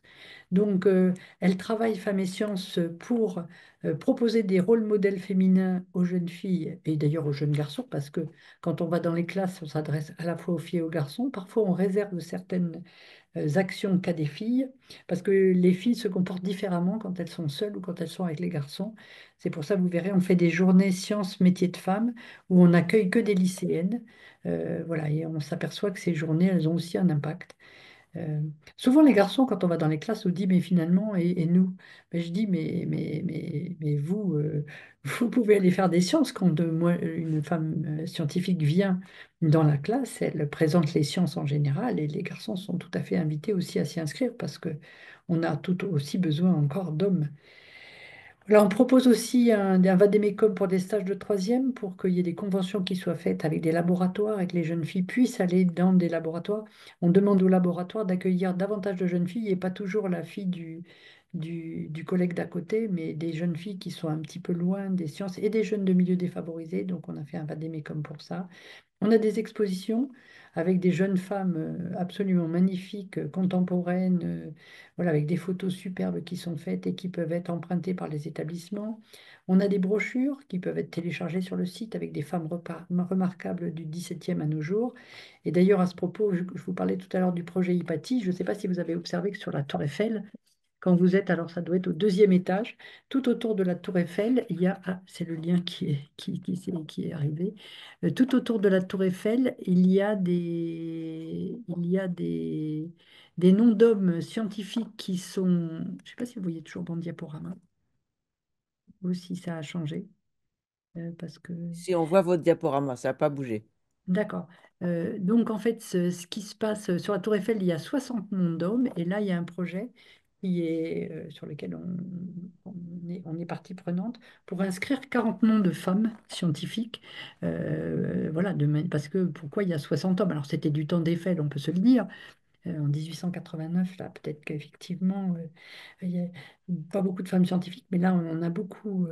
Et donc, on a fait une proposition de 40 noms pour pouvoir les mettre. Donc, on a des vidéos d'étudiantes ou de professionnels, un jeu Mendelevia sur le tableau Mendeleïev où chacun des éléments est associé à plusieurs femmes qui travaillent dessus. Et il y a un jeu pour effectivement essayer de les identifier. Le prix Claudine Hermann Femmes et Sciences dont je vais parler. Voilà, je vous montre ici les journées pour les rôles modèles féminins, Sciences à métier de femme, à l'issue desquelles sont produits des BD pour les jeunes avec tout ce qui a été dit au cours de la journée. Vous voyez ici ces jeunes filles qui sont là aux journées femmes à métier Sciences à métier de femme. Donc ça, c'était à Strasbourg, à Lyon. Et là, je vous parle du prix Claudine Hermann parce qu'on en a la première édition cette année. Donc l'idée, c'était à la fois de rencontrer une femme scientifique vivante, de découvrir son travail, sa vie, de comprendre la problématique de la sous-représentation des filles dans les sciences, de communiquer sur cette rencontre et sur cette problématique. Donc les jeunes nous font des choses absolument magnifiques. Et puis de nous envoyer un dossier. Là, on est dans la phase finale. C'est la première édition. Claudine Hermann, vous l'aviez compris, j'en avais parlé, c'est une des cofondatrices de Femmes et Sciences. D'ailleurs, première femme nommée à Polytechnique, si vous avez fait le quiz du CNRS, assez tardivement d'ailleurs en 92. Voilà, donc ça c'est une action qu'on mène aussi. Donc il y aura le premier prix qui va être le premier prix Claudine Hermann Femmes et Sciences qui va être dévoilé en juin. On a des choses magnifiques qui sont faites même par une classe Ulysse. Voilà, donc ça fait d'avoir des jeunes en difficulté cognitive qui ont été engagés sur ce projet, ça nous a beaucoup touchés. Et puis, donc, on a des ressources pour identifier les stéréotypes et les combattre. Voilà, je vous les montre rapidement. Et puis, on a tous ces actes des colloques dans lesquels, effectivement, il y a des problématiques relatives aux femmes et aux sciences et avec des interventions de chercheurs, de professionnels. Et tous ces actes sont téléchargeables. Depuis 2021, on fait aussi en parallèle du colloque un séminaire de formation pour tous les enseignants. Et depuis 2023, on a démarré les enseignants du primaire. Jusqu'en 2021-2020. Enfin 2020, 21, 22, on n'a fait que pour le secondaire. 23, 24, on fait pour le primaire le mercredi matin, pour le secondaire l'après-midi. C'est en visio et ça permet aux enseignants d'y participer. Voilà, donc c'est notre contribution pour encourager les jeunes filles à s'orienter vers les sciences. Voilà, donc je vous ai montré un peu rapidement, mais c'était le timing qui l'imposait. Donc quelques exemples d'actions institutionnelles et associatives pour encourager les jeunes filles à faire des sciences. Alors les seules, vous me parliez des évaluations, les seules finalement qu'on a pu montrer, et c'est pour ça qu'elles sont, elles n'ont pas été montrées par nous, elles ont été montrées par L'Oréal. Vous savez que L'Oréal fait un prix L'Oréal les femmes pour les femmes dans la science. Et ils ont des ambassadrices, L'Oréal, qui vont aussi dans les établissements scolaires. Et eux avaient les moyens que nous, on n'a pas de pouvoir faire une enquête un peu systémique pour voir un peu l'impact de la rencontre de ces femmes scientifiques, un peu sur le long terme. Et qui montre qu'effectivement, l'exposition à une femme scientifique, à un rôle modèle, peut avoir une influence. Et c'est pour ça que là, c'est demandé, vous regardez dans le plan science, depuis la troisième jusqu'à la terminale, que tous les ans, il y ait des rencontres avec des femmes scientifiques. Donc, voilà, pour pouvoir. Donc, ceci aurait un impact. Voilà. Merci de votre écoute. Et puis, ben, écoutez, si on a encore 5 minutes, je suis tout à fait disponible pour répondre à des questions qui seraient brûlantes. Le fait que vous disiez que ça a un impact nous fait très très plaisir parce que si vous voulez, on a tellement l'impression que c'est la société qui est bloquée. Là, vous dites que ces actions font bouger les lignes. Des actions, plus des actions de lobbying qu'on fait. Nous, on fait une veille égalité filles-garçons, on fait une veille égalité. Et chaque fois qu'on observe à un moment donné des situations dans lesquelles il y a une non-égalité des hommes et des femmes, ou, enfin, des conférences où il y a que des hommes, ou des couvertures de magazines dans lesquelles effectivement il y a une représentation stéréotype sexuée, on intervient parce que, si vous voulez, il nous semble qu'il faut intervenir effectivement dans les classes, mais aussi sur tout ce qui, enfin, tous les médias autour et toutes les actions scientifiques qui peuvent se faire. Voilà. Marie-Blanche, j'avais une question. Vous Oui, avez évoqué la question des labellisations, la course aux oui, labellisations des missions égalité filles-garçons. Et c'est vrai que c'est important que les établissements scolaires de l'école primaire jusqu'au lycée se mobilisent. Est-ce qu'il y a des retours concernant ces labellisations attribuées? Est-ce qu'il y a des études et des retours aujourd'hui ou pas encore? Alors, bon, alors déjà, pour l'instant, c'était que pour le lycée, hein. Cette égalité filles-garçons, c'était que pour le lycée, puisque vous avez vu que les objectifs, c'était de la mixité dans Oui, l'enseignement de spécialité. Il y a des académies qui ont fait des expérimentations pour que ça descende au niveau des collèges et des écoles. Notamment l'Académie de Grenoble travaille beaucoup sur ce sujet. Voilà.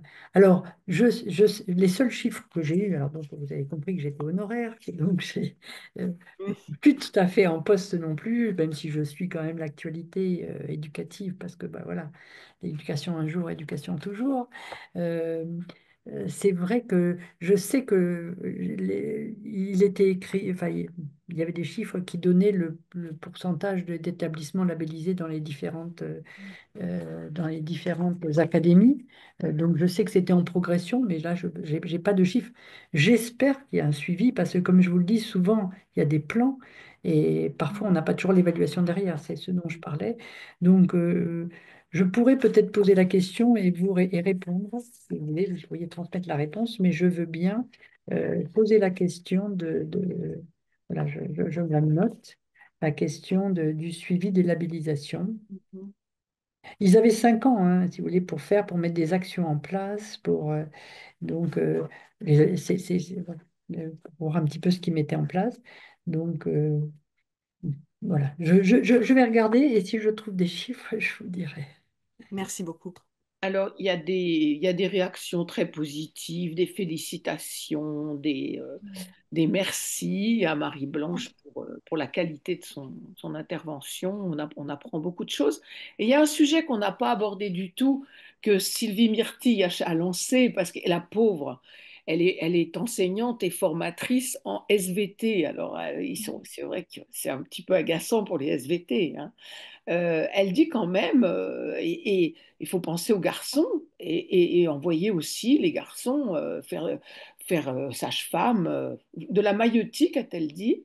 Et puis il y a tout un échange justement sur la médecine et le care, etc. Et moi, à entendre tout ça, je pensais, c'est vraiment au berceau qu'il faut commencer l'éducation sans stéréotype des garçons et des filles. Mhm. Tout le monde en profite, quoi. Ouais. J'en ai pas parlé, mais là, on fait les journées maths prime. Maths prime, ça veut dire maternelle primaire, et où on a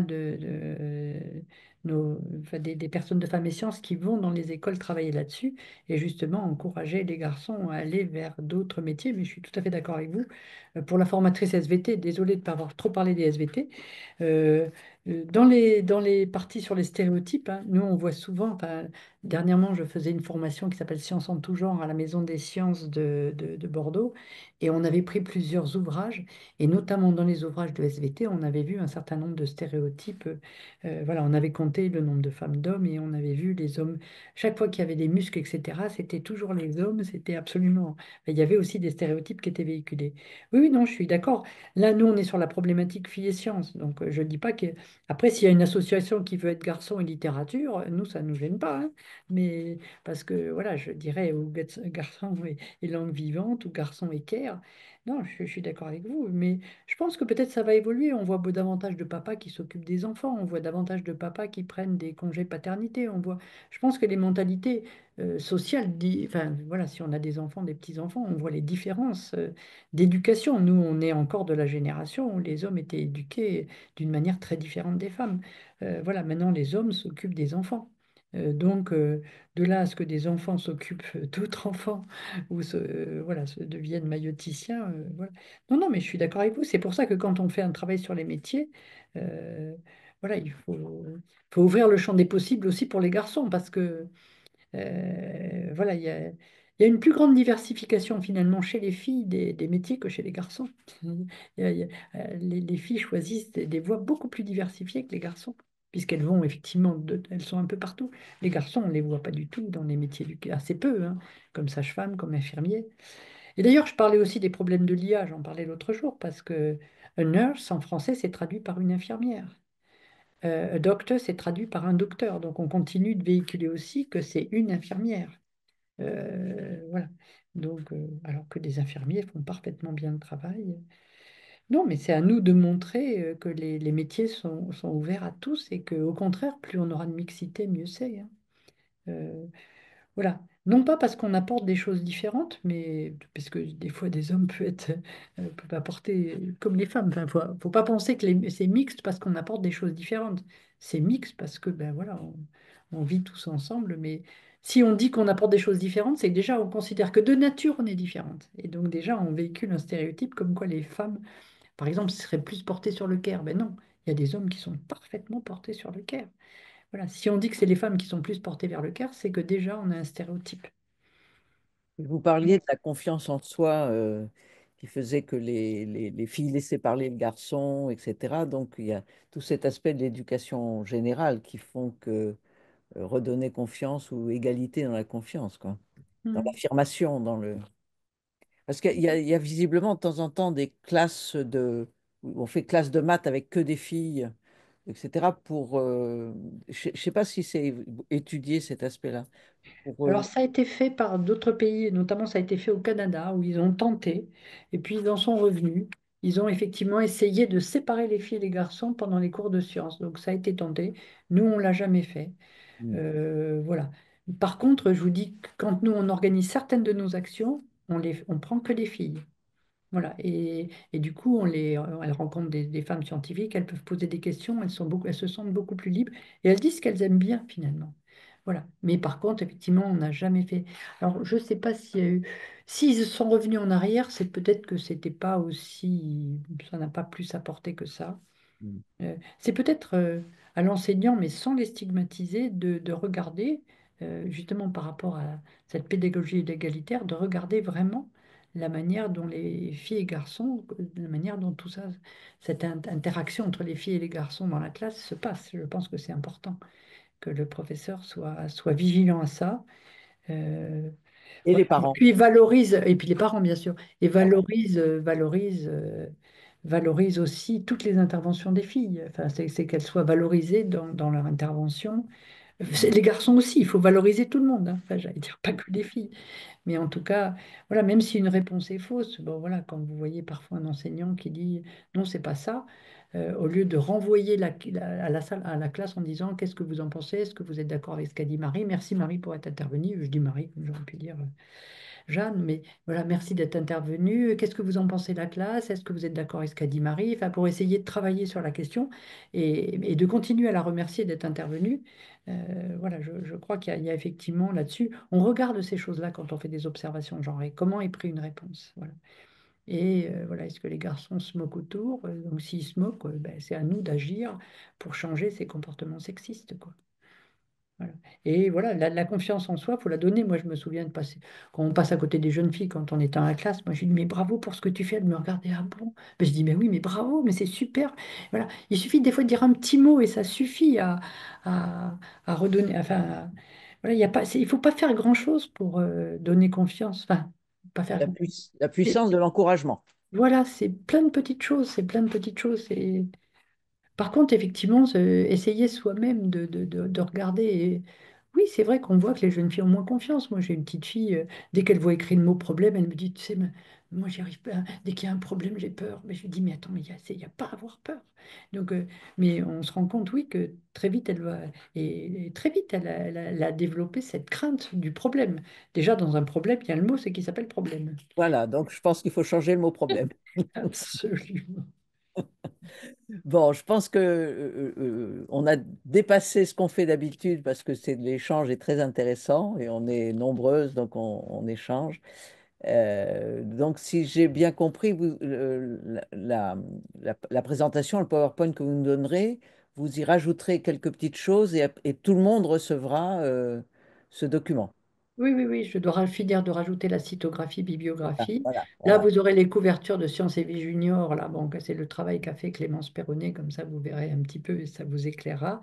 Et je montre un autre exemple que je trouve très bien, les Curionautes, qui lui est vraiment est parfaitement égalitaire, où il y a une fille, un garçon, et la fille, elle est aussi maligne que le garçon, et elle Mhm. découvre des choses autant que les garçons. Donc, voilà, il y a deux, trois, voilà, j'ai mis deux, trois ressources supplémentaires Mhm. que vous trouverez que je n'ai pas présentées, eu égard au temps est parti. Et Voilà. on fera circuler tout ça auprès de nos étudiants, de nos professeurs, etc. Votre, conférence de ce soir sera une ressource pour nos formations. Mhm. Bah, écoutez, en tout cas, Voilà, on s'y engage. merci de votre invitation et je vous donne des résultats sur les suivis des labellisations, puisque je n'ai pas pu répondre à votre question.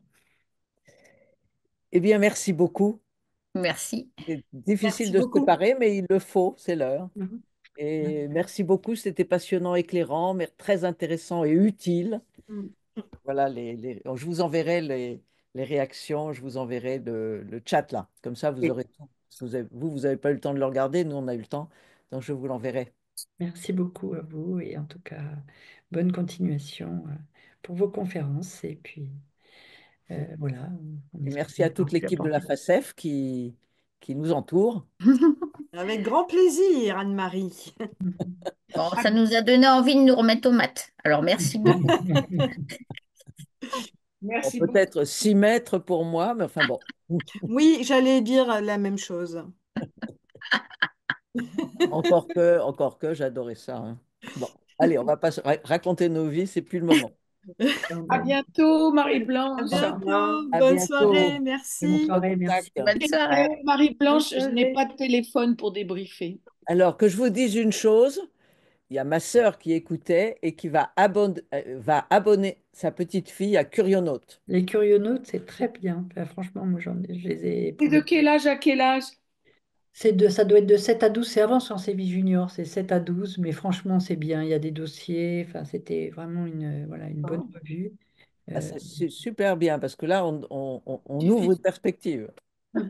Du coup, les autres vont s'apercevoir que les ventes de Curionaute Ouais, montent ouais, et du coup, ils vont changer leur stratégie. ouais, ouais. Et le dernier livre que j'ai acheté, c'est Tu seras scientifique, ma fille. Enfin, voilà, je ne l'ai pas encore lu, donc je n'ai pas pu vous en parler, mais je vais le lire et je vous indiquerai si c'est intéressant. Voilà. Hein. Merci beaucoup Merci. Merci à vous toutes. et ça fait Au triste de revoir. se quitter, mais on se quitte. Oui, À Absolument. à bientôt. Au bientôt. revoir. C'est moi qui coupe.